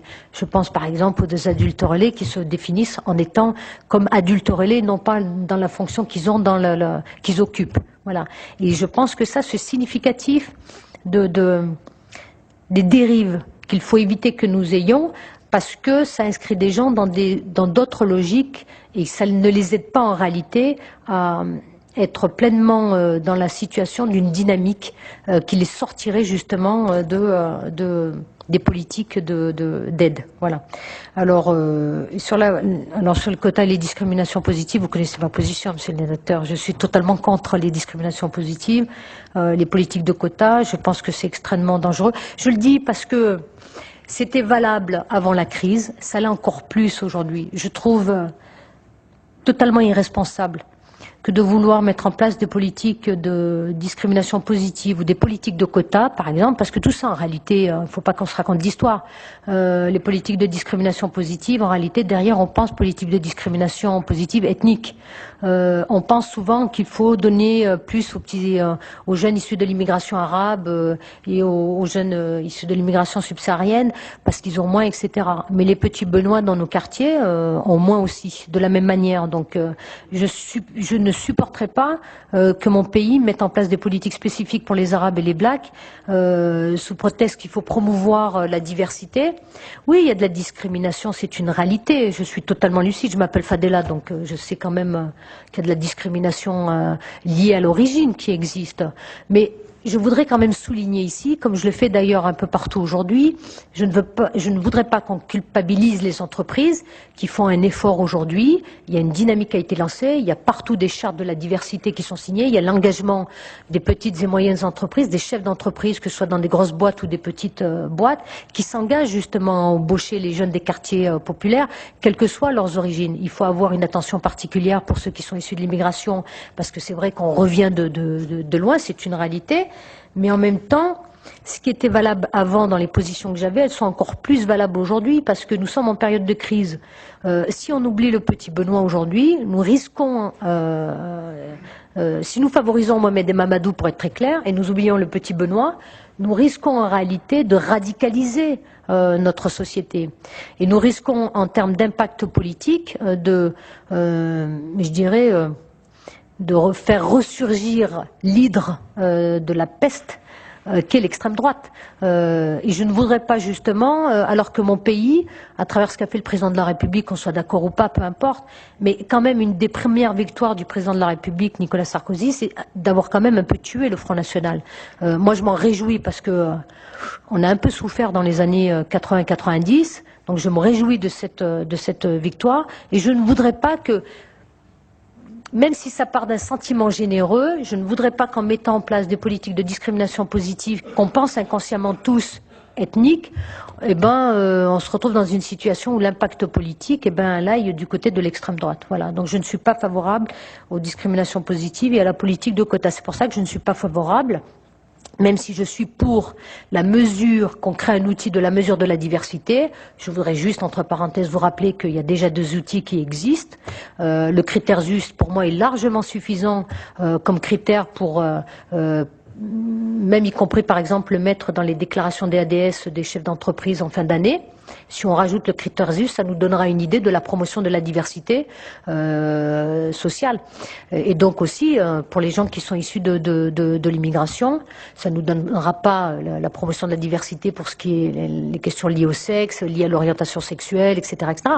Mais ça nous donnera une idée de la promotion de la diversité pour ceux qui sont issus des US, des enfants d'ouvriers, pour être très clair. Donc, on sait qu'aujourd'hui, les enfants d'ouvriers ont souvent une couleur de peau un peu plus foncée dans notre pays. Et donc je pense que c'est plutôt de ce côté-là qu'il faut se diriger. D'ailleurs, le président de la République l'a très bien dit dans son discours à Polytechnique.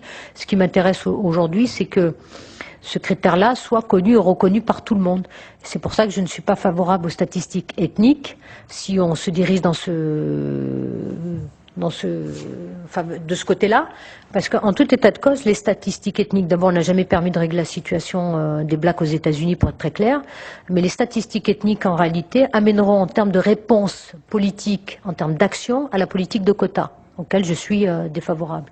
Moi, je suis attachée au projet républicain, même si j'ai conscience, et nous sommes tous lucides, qu'il y a des dysfonctionnements. Je crois que la responsabilité des politiques, c'est de faire en sorte que l'ascenseur social remarche. et remarche dans le bon sens pour tous ces enfants d'ouvriers. Et très honnêtement, je le dis, même si des fois je sais que j'énerve les gens, mais je m'en fous, moi, de la couleur de peau ou de l'orientation sexuelle ou quoi que ce soit, de la personne que la République aide justement à s'en sortir. Donc là, pour le coup, je suis plus attachée à des politiques. Et vous remarquerez une chose, c'est que toute la dynamique, tout le programme que nous avons mis en place en direction des quartiers populaires, la dynamique et sport en banlieue, tous les dispositifs, que ce soit en termes d'éducation, d'emploi, de formation, de culture, de sport, etc., tout tend à promouvoir les enfants d'ouvriers. Et ça, c'est très important parce que c'est aussi une manière de redonner de l'espoir aux gens des quartiers. C'est aussi une manière, je vous donne un dispositif qui ne paye pas une mine comme ça, même si j'ai tapé du poing sur la table et je pense que c'était opportun de le faire, même si j'ai agacé quelques-uns. Je pense par exemple au dispositif qui concerne les délégués du préfet. Je pense les délégués du préfet, qui est un dispositif qui était les délégués d'État, mais j'ai changé de nom, j'ai juste appelé les délégués du préfet. Vous savez que certains ont parlé des territoires perdus de la République. Et je voudrais dire ici, c'est pas des vains mots, c'est pas, je dirais, excessif. C'est une réalité. Nous avons dans notre pays vraiment des territoires qui sont perdus, totalement perdus. Il faut partir à la reconquête de ces territoires. Donc il y a plein de choses qui ont été faites. Il faut saluer d'ailleurs la dynamique qui a été lancée sous la responsabilité du président de la République et du Premier ministre. Tout en dans la dynamique Espoir banlieue, justement, à faire en sorte qu'on parte à la reconquête de ces territoires. Tout en à faire en sorte que nous lancions vraiment une dynamique qui permet la réduction des écarts territoriaux et donc des inégalités sociales. Et tout ça participe en réalité à faire vivre quoi d'autre que le projet républicain. Et les délégués du préfet, pourquoi je tiens tant à ce dispositif ? Parce que dans les quartiers, dans les 350 quartiers où ils seront présents, ils sont le bras visible, je dirais, physiquement, du retour de la République. Et les habitants des cités, les premières personnes, les premiers interlocuteurs qu'ils auront, c'est aussi, je parle des représentants de l'État, évidemment, vous l'aurez compris, c'est les délégués du préfet. Ce qui revient à dire que ce qui est important, c'est qu'il y ait une cohérence après au niveau local. Donc la refonte des CUCS, pour qu'elle soit vraiment pertinente en termes d'intervention, les délégués du préfet sont les bras armés, je dirais, de la mise en place justement des politiques en direction des quartiers prioritaires. Pour ce qui concerne des stages, moi je suis... alors,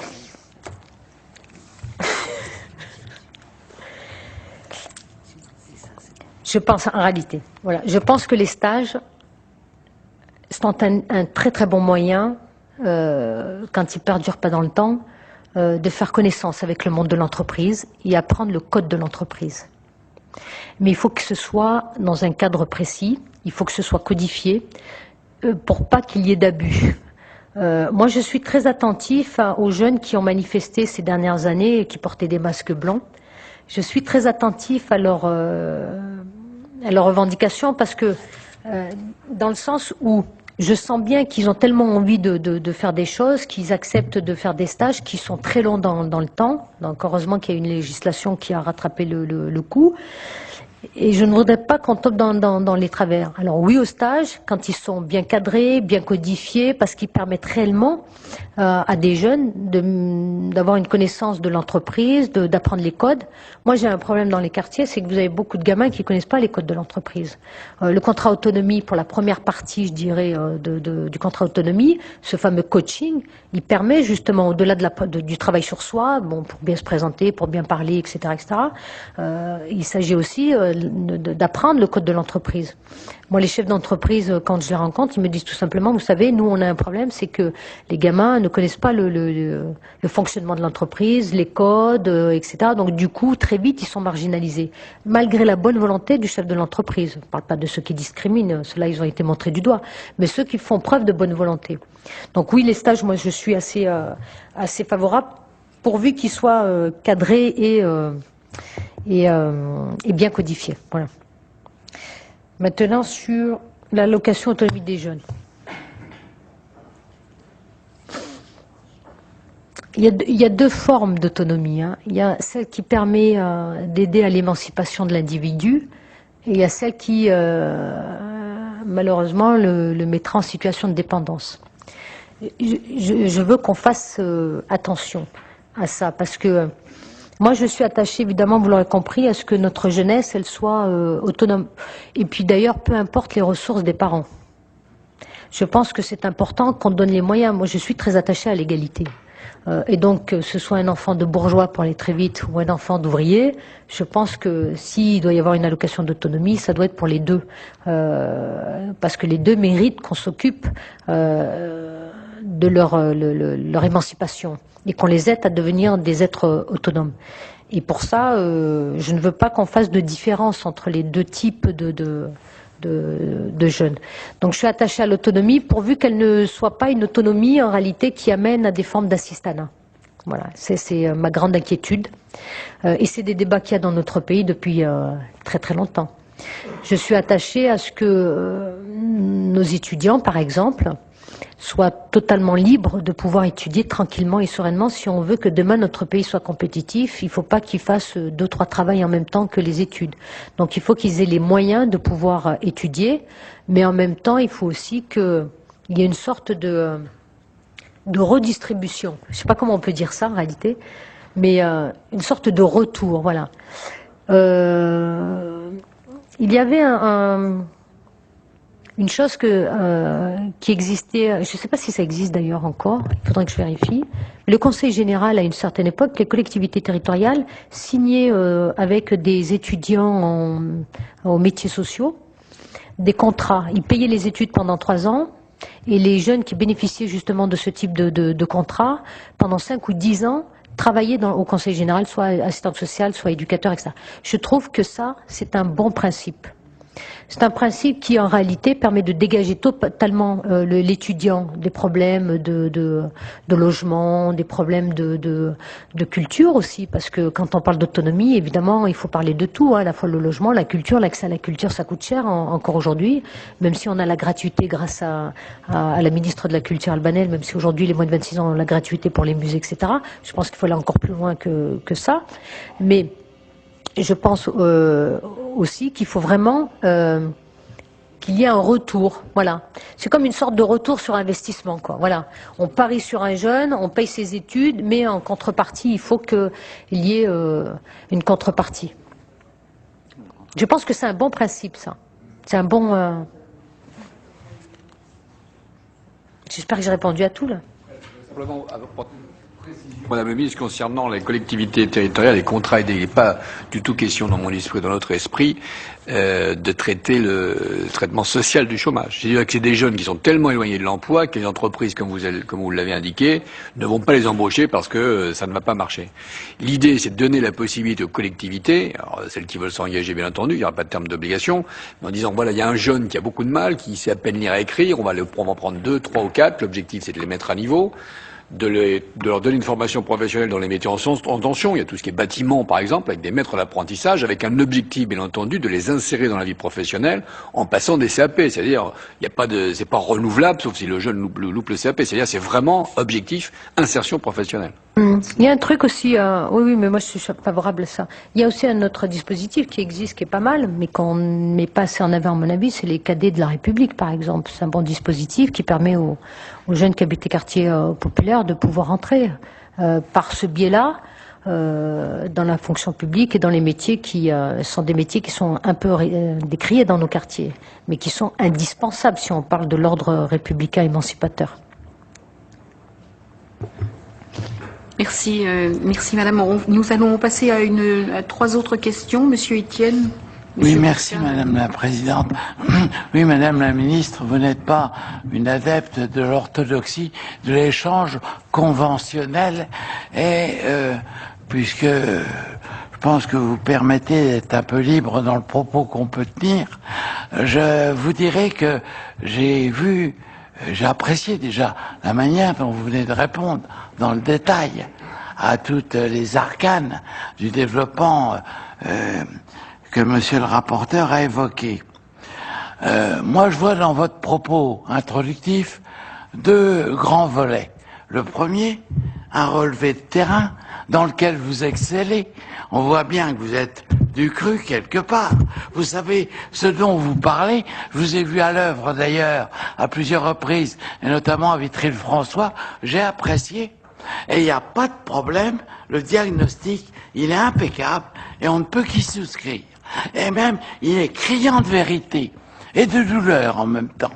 Quand vous dites, en 2 mots, quartier choc, problème de jeunesse lié à ces quartiers chocs en France, oui, notre mission y est intimement intéressée. Problème des filles, des femmes dans cette affaire à résonance ou à forte connotation culturelle, certainement. Et puis quand vous concluez, voilà un vivier de forces vives de notre pays, de notre République, qui est aujourd'hui, faut bien le reconnaître, carrément gâché. Compte sur vous pour que ça change. Alors deuxième volet, ce que vous proposez, ce que vous avez évoqué. Alors, on s'attend à avoir un grand chapitre d'innovation que dans cette zone sombre et d'obscurité, vous projetiez une lumière innovante qui nous apporte des perspectives de solutions transcendantales. Il y en a certainement. Mais je voudrais pas être irrévérencieux et dire qu'il y a aussi un certain nombre qui sont beaucoup de stéréotypes. Certains ne sont pas très anciens, je vous l'accorde. D'autres ont déjà un peu d'âge. Tous ont en commun, jusqu'à présent, d'avoir en grande partie montré beaucoup, pas toujours, j'en suis d'accord, mais beaucoup d'inefficacité pour le moment. Vous allez me dire, ça va venir. On ne demande qu'à vous croire. Mais je vais donc pardonner dans les contrats d'autonomie, dans l'alternance, ça c'est vrai, tout ça c'est bien vrai, multiplié par 2 en 2010, il n'y a pas de problème, on en rêve tous les soirs quand on se couche, les écoles de la deuxième chance, les contrats de défense deuxième chance, les contrats aidés, on en a parlé à bon, tout un tas d'éléments que vous intégrez dans un plan auquel vous avez donné un vocable extraordinaire qui est particulièrement séduisant, le plan anti-glandouille. Vous avez raison, c'est d'un plan comme ça qu'on a besoin. Et on est d'accord pour que dans le contenu, il y ait tout ça. Simplement que, en vous écoutant, je me demandais s'il n'y avait pas peut-être un secteur qui était un peu scotomisé. Vous voyez, vous avez parlé beaucoup de tous ces jeunes et tous ces contrats d'autonomie, d'alternance, d'école de deuxième chance. C'est déjà plus des gamins, c'est déjà des gens qui ont 14, 15, 16 ans. Et là, les jeux sont déjà un peu faits. Et moi, je me disais, elle va nous parler de la racine du problème et du primaire. Vous voyez, l'école primaire, l'école de la République, les hussards noirs de la République, c'est à 6, 7, 8 ans. C'est là que ça se passe beaucoup, l'imprimature culturelle qui va faire que le jeune va se sentir appartenir à une collectivité ou pas. Vous l'avez certainement présent à l'esprit. Et si vous ne l'avez pas beaucoup développé, vous allez probablement le prendre en compte là aussi. Mais je ne l'ai pas noté tellement dans le discours que vous venez de nous tenir. Vous voyez, c'est une remarque comme ça que je me suis permis de faire en forme d'interrogation. Et là-dessus, je me disais que quand vous avez évoqué Monsieur Darcos, et ce qu'il développe au niveau du primaire, encore très partiellement, notamment au niveau des cours moyens, avec l'introduction de la donne informatique, de la nouvelle impulsion éducative, socio-culturelle qu'il semble vouloir imprimer à la nouvelle donne éducative pour l'enseignement primaire, je m'interrogeais, et je vous interroge, s'il n'y avait pas là, pour ces quartiers sensibles, également, à marche forcée, une entreprise en termes d'approche éducative à lancer au niveau, cette fois-ci, des jeunes, des tout jeunes, ceux qui ont 6-7 ans, ils se mettent devant tout ça et ils jouent du piano de manière extraordinaire. Ils sortent ce que leurs aînés ébahis n'arrivent pas à comprendre. Et je me disais qu'il y avait peut-être place pour que dans votre ministère, soucieux de cette donne, vous puissiez participer à cette impulsion pour une donne culturelle qui va dans l'air du temps et qui est de nature à révéler quelque part le potentiel de ces jeunes qui sont comme les jeunes de partout et d'ailleurs, qui sont ni plus bêtes ni plus intelligents et qui ne demandent qu'à saisir ce qu'on leur offre.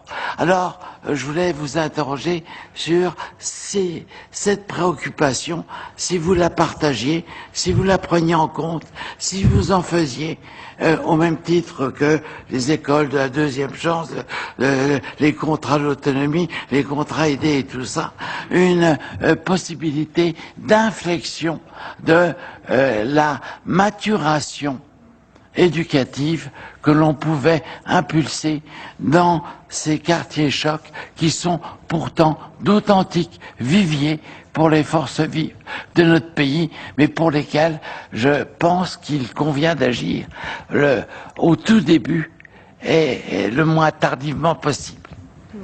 Merci, Monsieur Etienne. La parole, Monsieur Bourquin va vous poser une question, puis Madame de Montes, première série de questions. On ne rêve pas, il n'y a que Monsieur Etienne qui a le droit de parler aussi longtemps ici. Donc vous faites court, s'il vous plaît. Assurez-vous, je serai plus court. Madame la ministre, deux questions. La première, c'est sur la géographie que vous avez abordée tout à l'heure. Que constate-t-on? Alors, il y a une grande consultation qui est lancée sous l'autorité des préfets. Et vous aurez des décisions à prendre cette consultation finie. Que constate-t-on? C'est que les quartiers qui ont été classés en rue ont eu droit à des financements importants dans le bâti, dans le social. Et on s'aperçoit que des quartiers qui n'ont pas été dans ces zonages connaissent une situation plus que délicate. Et faisons attention, si on repartait pour plusieurs années dans cette situation, ces quartiers-là se trouvent dans une situation de désolation parce qu'ils n'ont pas accès au crédit public pour la rénovation de l'habitat, pour les extérieurs, mais aussi avec les grands travaux, la clause sociale qui vont avec, tout ce que vous avez abordé tout à l'heure. C'est la première question, la géographie. Faisons attention parce qu'à la fin, la décision sera lourde d'importance. La deuxième question, c'est concernant la précarité. Quand nous n'avions pas la crise, 2 contrats de travail sur 3 étaient précaires.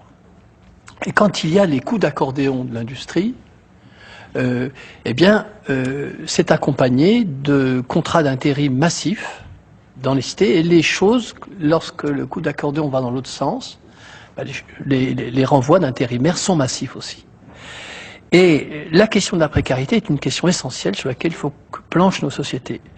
Et des jeunes, par exemple,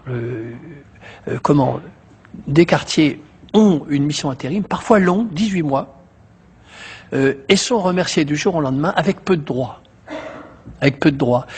Et est-ce que on avait avancé l'idée, par exemple, vers les usines de Sochaux, Montbéliard, où il y a ces dizaines de milliers de salariés, est-ce que le CTP, contrat de transition professionnelle, dont ont accès les salariés d'entreprises de moins de 1000 salariés, est-ce que les intérimaires pourraient bénéficier du CTP? En CTP, c'est 90% du salaire brut, pendant 1 an, et surtout l'accès à toutes les formations.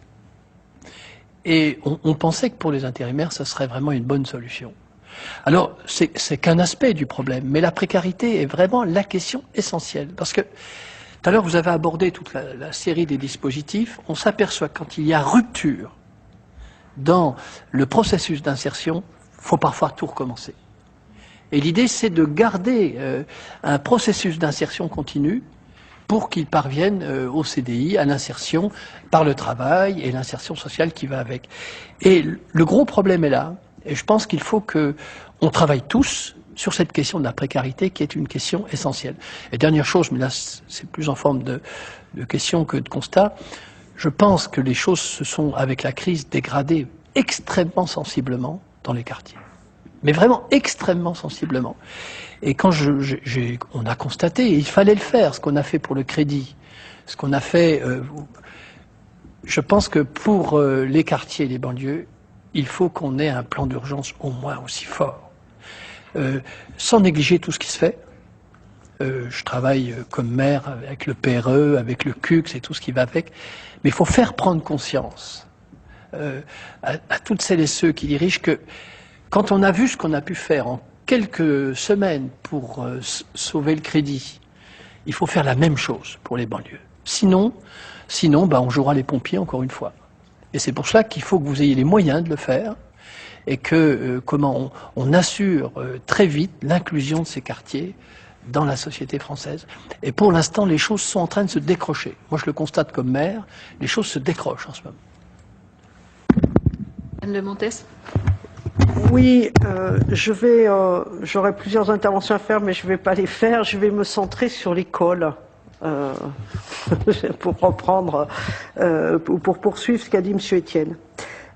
Aujourd'hui, mais vous le savez, vous l'avez dit, l'école est parfois le seul service public qui reste dans les quartiers populaires, pour reprendre votre expression, parce qu'elle me plaît bien, plutôt que les quartiers sensibles, etc., les quartiers populaires.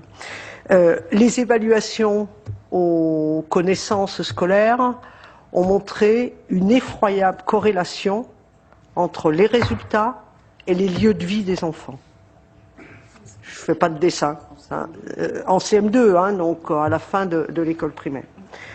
Donc, vous avez dit, vous avez repris les propos du président de la République, donnez plus à ceux qui ont moins. Qu'est-ce qu'on fait par rapport à l'école publique dans ces quartiers-là? Mon collègue a cité le PRE, il y a des expériences tout à fait intéressantes qui se font. Quid de la pérennité du PRE, parce qu'on arrive au terme, fin 2009, donc est-ce que vous pouvez nous répondre là-dessus? Je continue à penser, je l'observe en tant que maire d'une ville de banlieue de l'agglomération lyonnaise, que la suppression de la carte scolaire et les opérations pour permettre à des enfants d'aller dans d'autres écoles laissent dans les écoles ceux qui n'ont pas les moyens d'aller ailleurs, soit parce qu'ils sont déjà en très grande difficulté scolaire, soit parce qu'ils sont, et souvent ça se cumule, les causes et les effets, quelle est la cause, quel est l'effet, la situation sociale, etc. Donc il me semble qu'il faut vraiment s'interroger sans polémique sur ces questions-là. Moi je vous interroge aussi sur quelle place on fait aux parents. Alors je ne parle pas des jeunes adultes qui sont victimes là dans la crise de la perte de l'emploi, et là aussi je le constate, mais plutôt dans le moyen terme, qu'est-ce qu'on fait avec les parents de ces enfants pour qu'ils se sentent habilités à s'occuper de l'éducation de leurs enfants? Je le dis comme ça parce que je le ressens en tant que maire de cette manière-là. Et puis une dernière question sur les jeunes diplômés. Et là, je vais parler de discrimination, mais vous le savez bien, Madame la Ministre, que la discrimination à l'emploi est encore plus forte pour ceux qui sont diplômés que pour ceux qui ne le sont pas. Quand un jeune Mathieu est diplômé, quand un jeune Mohamed a le même diplôme, c'est le jeune Mathieu qui trouve de l'emploi. Et est-ce qu'il ne faudrait pas là prendre des mesures extrêmement fortes pour permettre l'insertion professionnelle rapide de ces diplômés, parce que c'est l'exemple qu'ils donnent, vous le savez bien, c'est l'exemple qu'ils ou elles, garçons et filles, et je pense aux filles aussi, qu'ils et qu'elles donnent dans les quartiers pour leurs petits frères. Enfin, quelle que soit la situation, je crois qu'il y a là aussi une urgence et peut-être à mobiliser les entreprises sur cette question-là. Madame la ministre, on me laisse répondre. Alors, Nous interrompons l'audition de Fadela Amara. Tout de suite, le journal de 18h présenté par Michel Grossior.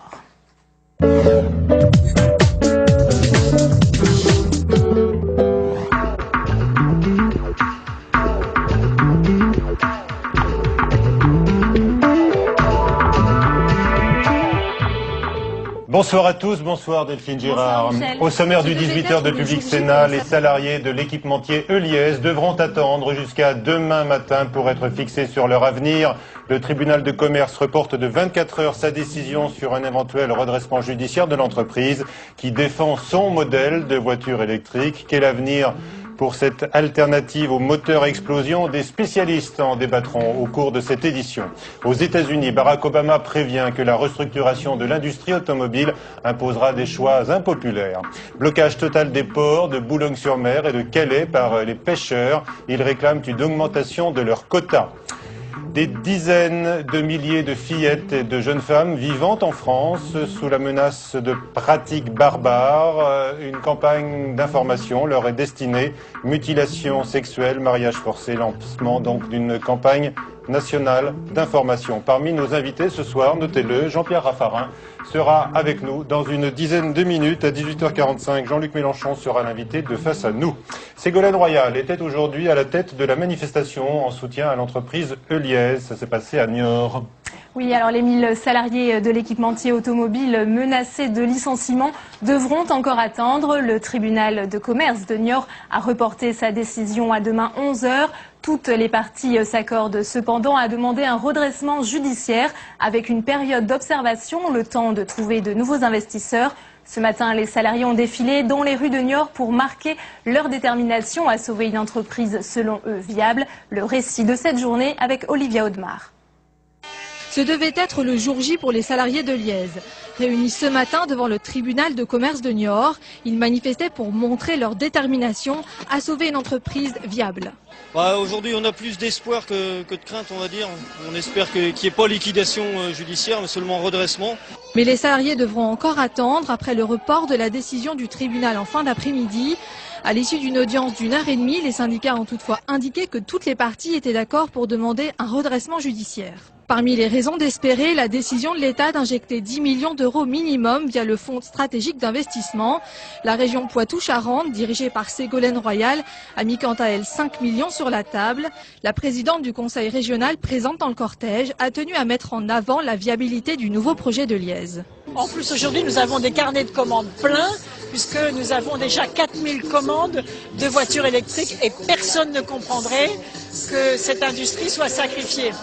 Le principal enjeu reste de savoir si le redressement sera assorti d'une période d'observation indispensable à la survie de l'entreprise pour pouvoir trouver des partenaires et des capitaux supplémentaires. La décision du tribunal est attendue demain à 11h. Et puis les pêcheurs ont entamé cet après-midi un blocage total des ports de Calais, Boulogne-sur-Mer et de Dunkerque. Plus de 500 pêcheurs sont en grève, soit la totalité de la flottille du Nord. Ils souhaitent obtenir une augmentation des quotas de pêche. Et la petite Élise, enlevée par sa mère, est rentrée aujourd'hui en France avec son père. Dans une interview aux Parisiens, la secrétaire d'État Nadine Morano annonce que la signature des deux parents sera à présent obligatoire pour une sortie du territoire ou pour l'obtention d'un passeport pour un enfant. Valérie Létard est en campagne contre les excisions et les mariages forcés en France. Oui, alors il y aurait chaque année en France 70 000 adolescentes menacées de mariage forcé et 55 000 cas d'excision. Pour lutter contre ces violences faites aux femmes, la secrétaire d'État à la solidarité lance une campagne de sensibilisation car si la loi punit ces pratiques, les autorités doivent faire face au manque d'informations sur ces sujets encore tabous. Le reportage de Thomas Carré-Pierra. Aux côtés de Valérie Létard, Kadi Koïta, cette Sénégalaise a été victime d'une excision alors qu'elle avait 7 ans. Après des années passées à souffrir en silence, elle est devenue l'une des pionnières du combat contre les mutilations sexuelles féminines. Petit à petit, je me suis mise à me poser des questions et à avoir plus de rogne à l'intérieur de moi-même. Et j'ai commencé à me rebeller. Ça a pris la forme de la violence. verbal, puis physique après. Ça a pris la forme de partir, de quitter tout, de partir, de prendre mes enfants et de m'en aller de cette famille, de cette maison conjugale, et puis petit à petit de me reconstruire. Et aider les autres autour de moi de se reconstruire. Ces jeunes filles ont rarement conscience de leur statut de victime, la faute au manque d'informations et au poids des traditions. Le gouvernement lance donc une vaste campagne de communication contre les mariages forcés et les mutilations sexuelles. 100 000 brochures comme celle-ci vont être distribuées dans les lieux publics. Rappel de la loi, contacts utiles, des informations simples et précises pour un public qui ne connaît pas toujours ses droits. Aujourd'hui, il faut, là aussi, comme pour les violences conjugales, briser le silence, supprimer toutes ces idées reçues sur les questions de coutume ou de religion qui imposeraient tout cela. C'est faux. Et surtout, dire aux familles qui soutiennent cela qu'aujourd'hui, la loi les punit sévèrement si elles s'engagent dans ces voies. En la matière, l'arsenal juridique français est l'un des plus répressifs d'Europe. Pour les mutilations sexuelles, par exemple, les parents de la victime risquent jusqu'à 20 ans de réclusion criminelle. Barack Obama, fidèle à l'une de ses promesses électorales, a décidé de lever partiellement l'embargo sur Cuba. Oui, alors c'était en effet une promesse du candidat Barack Obama. Les Cubains expatriés vont désormais pouvoir se rendre dans l'île et transférer des fonds sans restriction. Cette décision survient à quelques jours du sommet des Amériques qui doit se tenir en fin de semaine à Trinidad. Un véritable changement de cap dans la politique extérieure des États-Unis, mais peut-être aussi un profond bouleversement pour l'économie cubaine après des années d'un embargo très restrictif. Déborah James Madja et Anne-Louise de Rohan. Certains parlent d'une détente entre les États-Unis et Cuba. Barack Obama a en effet ordonné hier une série de mesures en faveur de l'île. Désormais, les Américains d'origine cubaine concernés, ils seraient près d'1,5 million, pourront voyager à Cuba et envoyer de l'argent à leurs proches sur l'île sans aucune limitation. Mais pour l'historien Pierre Rigoulot, cela ne changera pas l'économie cubaine en profondeur. Il va y avoir quelques changements, mais vous savez, on est probablement, en ce qui concerne Cuba et sur le plan politique, à la veille de transformations plus importantes. Simplement, ces transformations, elles vont venir des Cubains et pas des Américains. Selon Pierre Rigoulot, des transferts massifs d'argent sur l'île risqueraient de provoquer une inégalité croissante parmi les familles cubaines et ne rétablira pas une économie désastreuse. Avec un salaire moyen de 15 € par mois, environ 200 000 Cubains s'exilent chaque année. 15% de la population aurait déjà quitté l'île, la plupart d'entre elles installées aux États-Unis. Pour autant, l'embargo commercial décrété en 1962 reste en vigueur à Cuba. Le vice-président Joe Biden a réaffirmé récemment que Washington attendait un engagement ferme du régime en faveur des droits de l'homme avant une éventuelle levée de l'embargo. Fidel Castro, lui, dit refuser l'aumône et continue d'exiger la fin du blocus à Cuba. Le réchauffement des relations entre la France et la Chine. Oui, alors que la Chine s'apprête à célébrer les 20 ans des dramatiques événements de Tiananmen et que les autorités promettent une liberté d'expression accrue et un plan d'action pour les droits de l'homme, Jean-Pierre Raffarin sera notre invité dans quelques instants. Le sénateur de la Vienne revient d'un voyage en Chine. L'occasion pour nous de faire un point sur les relations entre ces deux pays. Fabrice Cuny. La brouille aura duré plus d'1 an, avec comme point d'orgue l'épisode mouvementé de la Flamme olympique à Paris, ou la rencontre entre Nicolas Sarkozy et le Dalai Lama en décembre dernier. Quasiment au point mort, les relations officielles franco-chinoises sont relancées depuis le récent G20 et l'intérêt n'est pas seulement économique. C'est important parce que tout simplement, déjà, les deux puissances sont toutes les deux membres permanents du Conseil de sécurité et qu'il y a toute une série de dossiers sur lesquels il faut un minimum coopérer. C'est important pour la France aussi parce que vous parlez d'ogre économique. La Chine est théoriquement un grand marché, pas un très grand marché pour la France pour le moment, mais enfin il y a du potentiel et pour certaines entreprises c'est très important. La Chine a annoncé un plan de relance de 455 milliards d'euros. De quoi intéresser les 1400 entreprises françaises installées là-bas. De quoi aussi motiver Pékin pour ce rapprochement franco-chinois. Pékin a beaucoup aimé dire que nous avions énormément besoin de la Chine, ce qui est vrai. Je crois que la Chine a aussi besoin du monde extérieur de plus en plus. L'Europe, pour la Chine, l'Union européenne dans son ensemble est le premier marché des produits chinois, dont on voit aujourd'hui qu'ils sont absolument essentiels pour la reprise économique en Chine même.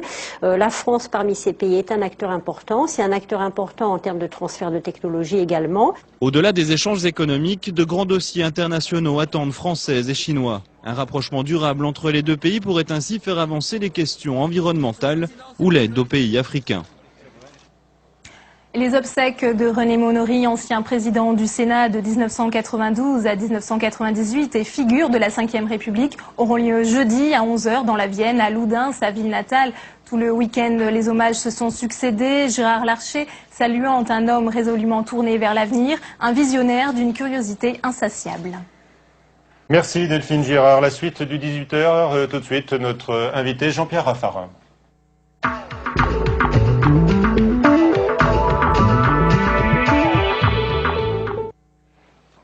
Monsieur le Premier ministre, bonsoir. Bonsoir. Merci d'être avec nous. Vous aviez attiré l'attention de Nicolas Sarkozy il y a quelques semaines sur le dossier Heuliez. Le tribunal de commerce de Niort va finalement rendre son avis demain sur un redressement judiciaire que tout le monde attend. Est-ce que ce retard peut être interprété avec pessimisme selon vous? Non, pas forcément. Je pense qu'une solution se dessine pour la partie véhicule électrique, mais qui est une partie seulement de l'entreprise Heuliez. Il y a toute la carrosserie, il y a les presses, il y a beaucoup d'autres activités, au total plus de 1000 personnes. Très franchement, je trouve que les constructeurs automobiles français ne font pas ce qu'ils devraient faire vis-à-vis de Heuliez. Je trouve tout à fait dommageable que ces entreprises nationales soient aidées massivement et qu'on laisse des sous-traitants, des équipementiers dans cette situation. C'est une usine à la campagne, Heuliez, qui détient beaucoup de brevets, qui fait vivre beaucoup d'activités, avec une main-d'œuvre de qualité, qui a aujourd'hui, depuis plus de 10 ans, innové en matière de véhicules électriques. Il y a d'autres perspectives automobiles qui pourraient intéresser en termes de sous-traitance nos grands constructeurs. J'espère que d'ici la fin des périodes qui vont être dessinées, on puisse trouver une solution. Les grands constructeurs ne peuvent pas être indifférents au sort des équipementiers dont ils ont profité pendant très longtemps. Et vous les appelez donc ce soir, ces grands constructeurs français, à participer à la recapitalisation de Heuliez? En tout cas, de participer sous quelque forme que ce soit, mais par exemple en donnant du travail, en donnant de la sous-traitance, à faire en sorte que par un effort de solidarité nationale, ils s'impliquent là où il y a des compétences, là où il y a des équipements, là où il y a des talents. Leur indifférence, de mon point de vue, serait coupable. Est-ce que le volontarisme a été le fait des pouvoirs publics dans cette affaire-là? Est-ce que vous estimez, par exemple, que le gouvernement s'est impliqué suffisamment tôt et assez massivement? Je peux même vous dire que j'ai trouvé Luc Châtel remarquable sur le dossier.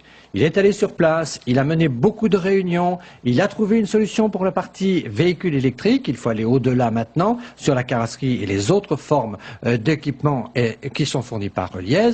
Mais je pense que Luc Châtel a fait preuve de beaucoup de capacité sur ce dossier. Alors, mais naturellement, il est clair qu'il ne peut pas agir tout seul. Vous citez Luc Châtel, vous pourriez aussi citer Ségolène Royal, qui était, on l'a vu tout à l'heure, à la tête de la manifestation à Niort. Aujourd'hui, 10 millions d'euros de l'État, 5 millions du Conseil régional. C'est un schéma idéal? Écoutez, je trouve que pour le moment, Madame Royal fait beaucoup de politique avec ce dossier, et donc je pense qu'un peu de discrétion et le travail en profondeur, plutôt que de l'agitation telle que les choses sont menées aujourd'hui, ça ne me paraît pas être la meilleure manière de pouvoir rassembler autour de ce dossier tous ceux qui pourraient, au sein d'un consortium du véhicule électrique, être rassemblés aujourd'hui à Cerizay dans les Deux-Sèvres. Donc, peu d'agitation politique. Je trouve que le responsable politique, il est d'être aux manettes des solutions et pas dans les démonstrations dans la rue. Mais là, quand même, il y a un chèque du Conseil régional, on annonce 5 millions d'euros, on annonce également des commandes de ce fameux véhicule électrique, le Friendly. C'est moi qui ai lancé le véhicule électrique à Heuliez, ça fait 10 ans que Heuliez fait des prototypes. Ça fait 10 ans que Heuliez est capable aujourd'hui de sortir des véhicules électriques. Mais vous aurez un débat tout à l'heure et vous verrez que toute la difficulté, c'est d'assurer durablement des commandes. Et c'est pas parce que on peut assurer aujourd'hui, grâce à la mobilisation des villes, 600 commandes, qu'on peut assurer un développement durable du véhicule électrique. Tout le problème est de créer le marché et donc il y a tout un travail qui doit être fait et ce travail-là ne peut se faire qu'avec des industriels et pas seulement des pouvoirs publics, qu'ils soient nationaux ou locaux. Alors on verra effectivement quelle est la crédibilité de ce projet et quelle est l'alternative effectivement viable au moteur à essence. Jean-Pierre Raffarin, vous revenez de Chine. Paris et Pékin se sont réconciliés en marge du récent sommet du G20. Qu'attendez-vous de cette réconciliation aujourd'hui? Je pense qu'elle était nécessaire parce que dans la situation de crise internationale, la Chine joue un rôle économique, mais un rôle politique majeur. Et donc il est très important que la France puisse, notamment au Conseil de sécurité, comme le disait votre expert Valérie Niquet tout à l'heure, au Conseil de sécurité, nous avons besoin de la Chine sur des dossiers importants. Je pense à la Corée du Nord. On a besoin de la puissance de la Chine. Oui, la Chine qui a soutenu la Corée du Nord quand elle a envoyé son missile dans l'espace. Mais qui a fait des pressions sur la Corée du Nord. Et la Chine, aujourd'hui, est sans doute le pays le mieux placé pour éviter une prolifération nucléaire dans cette partie du monde. Donc il y a vraiment un travail très important qui est mené au Conseil de sécurité. Je pense qu'on a besoin de la Chine sur le plan politique. Je pense évidemment qu'on a besoin de la Chine sur le plan économique. Où sera la croissance en 2009, en 2010? Aux États-Unis? En Europe? La croissance sera en Asie et principalement en Chine. Et même si la croissance est sans doute de moitié inférieure à celle qu'elle fut l'année dernière, la croissance chinoise est très importante. Et les Chinois ont investi beaucoup d'argent, y compris dans la sécurité sociale, de manière à ce qu'il y ait moins d'épargne, parce qu'aujourd'hui les Chinois épargnent parce qu'ils ont peur de l'avenir, et donc de manière à ce qu'ils consomment plus, le gouvernement apporte un certain nombre de sécurités. Je pense que nous avons besoin de la croissance chinoise, et j'ai obtenu une bonne nouvelle, puisque vous le savez, au mois de février, une mission d'achat est venue en Europe, elle est allée en Allemagne, elle est allée en Espagne, elle est allée au Royaume-Uni, elle n'est pas venue en France. Eh bien, elle va venir dans quelques semaines et quelques mois en France, et le total des achats qui ont été faits à l'époque était de 13 milliards de dollars, c'était au mois de février. Donc il y a une capacité là pour les entreprises françaises de participer à la croissance chinoise et donc de défendre l'emploi en France de manière très significative, et ça c'est important. Alors peut-être des dividendes économiques donc à la suite de cette réconciliation, mais est-ce qu'il n'y a pas un prix politique à payer pour Paris? Est-ce qu'il y a eu revirement de Paris, par exemple, qui avait milité, on s'en souvient, pour un dialogue entre les autorités chinoises et le Dalai Lama? Eh bien, écoutez, ce dialogue existe. En tout cas, Paris a maintenu la position qui était celle du général de Gaulle depuis 1964. Paris a précisé cette position, et je pense qu'il était nécessaire de clarifier clairement le fait que nous sommes dans une situation où on respecte l'unité de la Chine et que d'autre part on applique la charte des Nations Unies qui parle de droit de non-ingérence. Et donc nous appliquons ces principes des Nations Unies. Donc revenons à la position historique de la France, et de ce point de vue-là, cette clarification était utile. Il faudrait peut-être la poursuivre, parce que Ramayad explique dans Libération ce matin que le Dalai Lama reste bienvenu en France, alors que les autorités chinoises, elles, estiment que l'accord interdit toute rencontre. Qu'en est-il, selon vous? Écoutez, il y a un communiqué qui a été écrit noir sur blanc par le ministère des Affaires étrangères. Madame Ramayad fait partie du ministère des Affaires étrangères. Je l'invite donc à lire les communiqués que publie son ministère. Rencontre ou pas? Est-ce que ce sera possible encore à l'avenir avec le Dalai Lama, ou sa venue même en France? Le texte n'est pas sur ce sujet-là, ne prend pas position. Il rappelle la position qui était demandée par les Chinois. Quelle est la position de la France sur l'unité de la Chine? La position de la France est de respecter la souveraineté de la Chine et de respecter l'unité de la Chine et d'être contre l'indépendance du Tibet et contre, elle récuse sous toute forme que ce soit, le soutien à l'indépendance du Tibet. Donc on ne peut pas, je pense, pour un responsable de l'État français aujourd'hui, participer à une initiative qui apparaîtrait comme un soutien à l'indépendance du Tibet. Le texte est clair, et c'est un texte qui vient du ministère des Affaires étrangères, donc il doit s'appliquer au ministre, il me semble. Très bien, voilà qui est clair. Pékin, en tout cas, a annoncé un plan d'action pour les droits de l'homme, ça à la veille du 20e anniversaire du déclenchement des tristes événements de Tiananmen. Liberté d'expression accrue, meilleure protection légale, est-ce qu'on peut croire Pékin ? Écoutez, n'ayez pas une vision de la Chine qui est une vision archaïque. J'ai rencontré les jeunes de Subdeco Reims, Reims Management School, ils sont plusieurs dizaines en Chine actuellement. J'ai passé une soirée avec eux. Savez-vous que plus de 60% d'entre eux veulent rester en Chine? Si le pays était aussi détestable, on veut bien le dire en Occident, croyez-vous que ces jeunes voudraient faire leur carrière aujourd'hui en Chine? Ils sont à plus de 60% à vouloir rester, après 3 ans d'études en Chine, faire leur carrière en Chine. Et quand vous voyez aujourd'hui le nombre de Chinois qui sont sortis de la pauvreté. Moi, je suis allé en Chine pour la première fois en 1976. J'ai vu des centaines de millions de Chinois en 30 ans qui ont quitté la famine, qui ont quitté la misère. Alors, bien sûr qu'il y a beaucoup de choses à faire dans leur pays. En matière de liberté publique. En matière de liberté publique. Comme dans d'autres pays, comme dans le nôtre. Dans nos prisons, vous savez, on a beaucoup de choses aussi qui sont à faire. Donc, à force de donner des leçons à tout le monde, on perd en crédibilité. Donc, faisons en sorte que on fonde l'amitié sur la réciprocité du respect.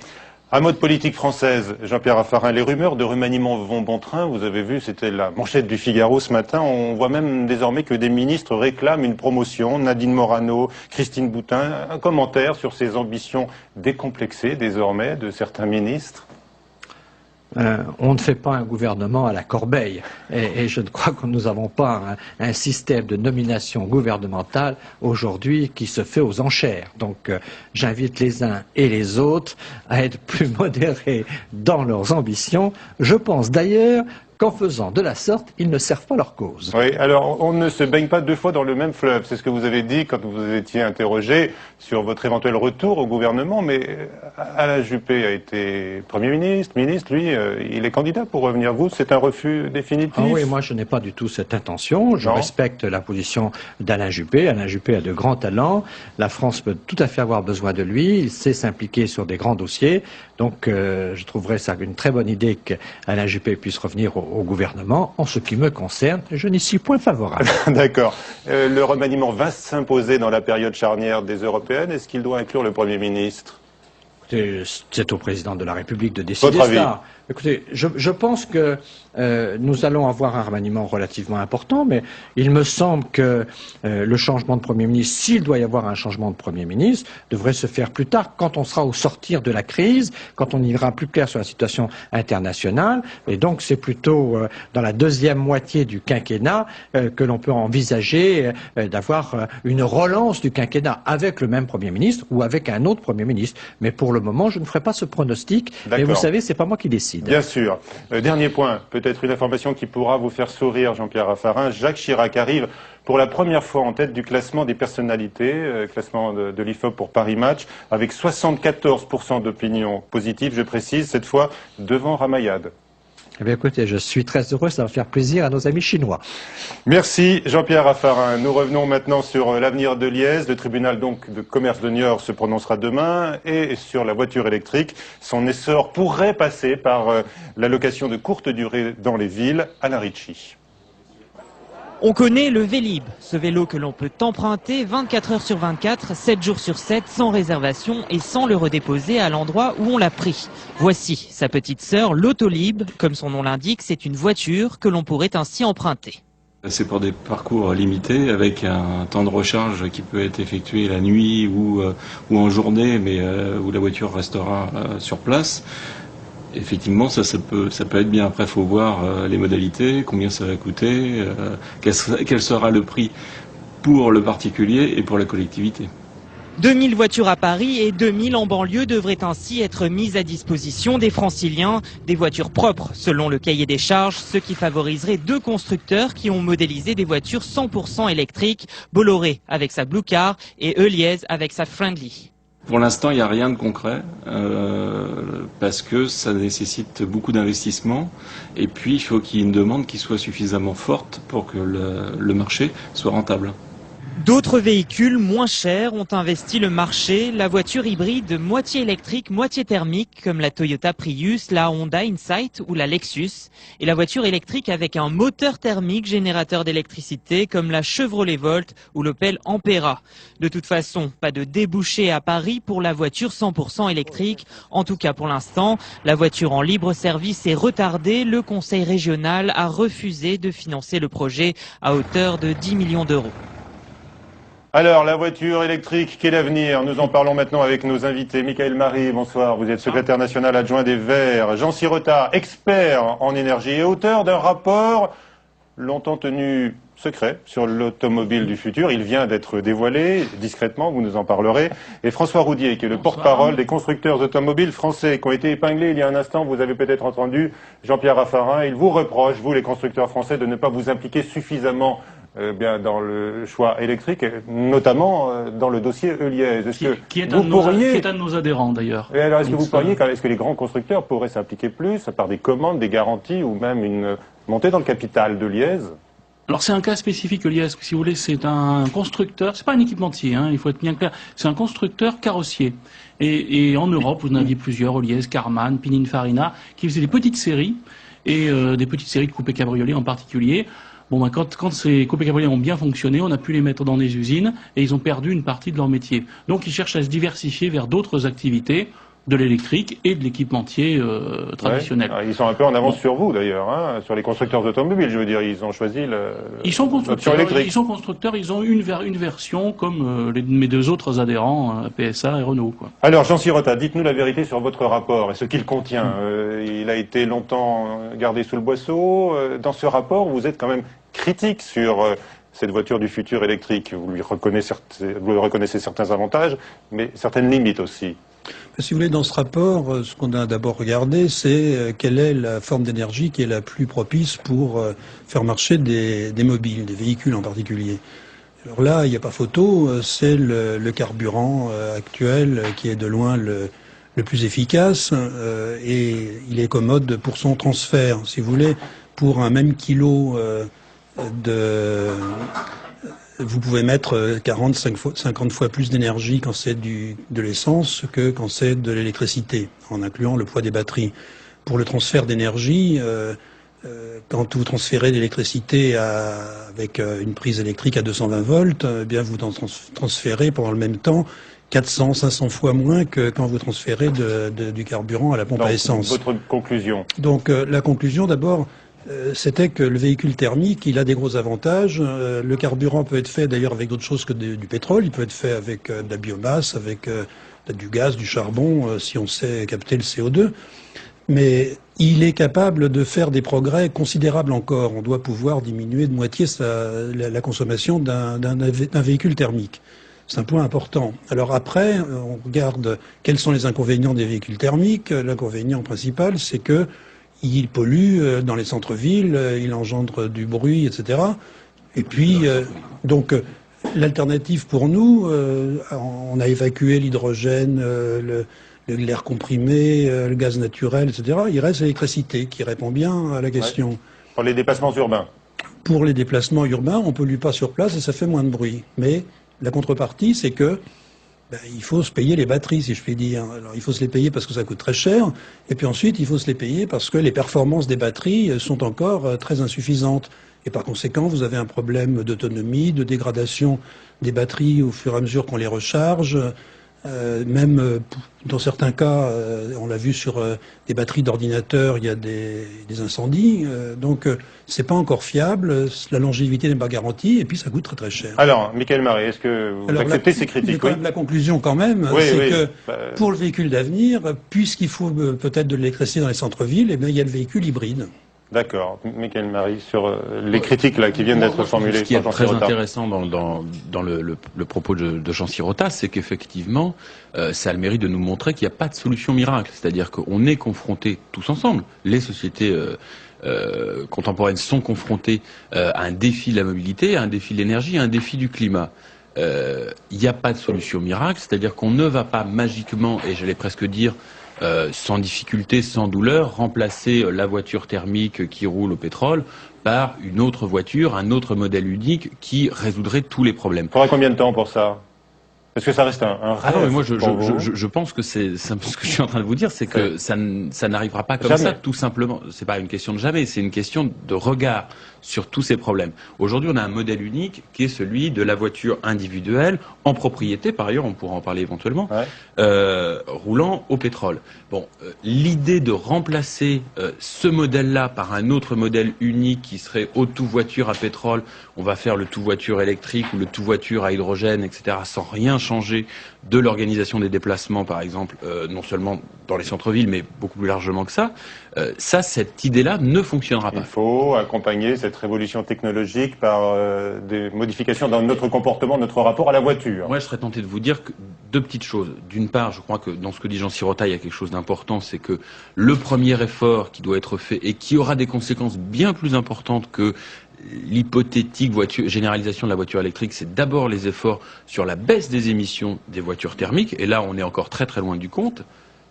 Peut-être Vous confirmez, monsieur Roudier? Je confirme qu'on est en train de développer de nouveaux moteurs, une nouvelle génération, chez PSA et chez Renault, des moteurs qui consommeront 2 fois moins que les plus petits moteurs consommant actuellement. Donc c'est vraiment une nouvelle technologie. On a beaucoup avancé sur le diesel en technologie, on est arrivé à un pic de technologie sur le développement du diesel, mais par contre on avait un peu délaissé l'essence. Et on réalise qu'on peut aller beaucoup plus loin maintenant sur les petits moteurs essence, des moteurs qui vous consommeront 2,5 litres, 3 litres au 100, ce qui est assez remarquable pour des voitures d'une taille standard, type Clio ou 207, ce qu'on achète en France et en Europe. Des véhicules de catégorie moyenne. Pour un vrai véhicule où vous transportez votre famille et vos bagages. Michael Marie? Oui, mais maintenant, je crois que ces efforts sont évidemment à faire, qui sont très importants.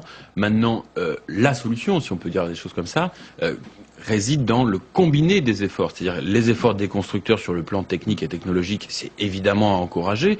Les efforts, et là, j'allais dire qu'il y a beaucoup à encourager et pas beaucoup de faits, les efforts des politiques, des gouvernements dans l'émission d'un certain nombre de normes. On a eu il y a quelques semaines la négociation de la directive européenne, enfin du paquet énergie-climat au plan européen.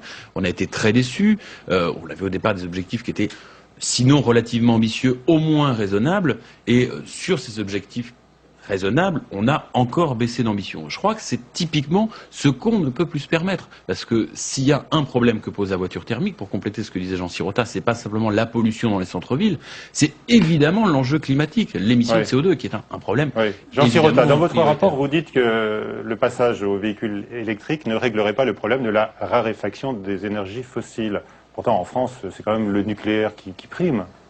Oui, le véhicule électrique, il serait alimenté par de l'électricité fabriquée en France par du nucléaire parce qu'il y en a beaucoup, mais c'est une situation rare. Si vous prenez l'Allemagne, ça serait alimenté avec des centrales à charbon qui polluent énormément. Donc le bilan CO2 d'un véhicule électrique en dehors de la France, en dehors de la Norvège, en dehors de la Suède, pour prendre que des pays européens, il serait très mauvais de ce point de vue-là.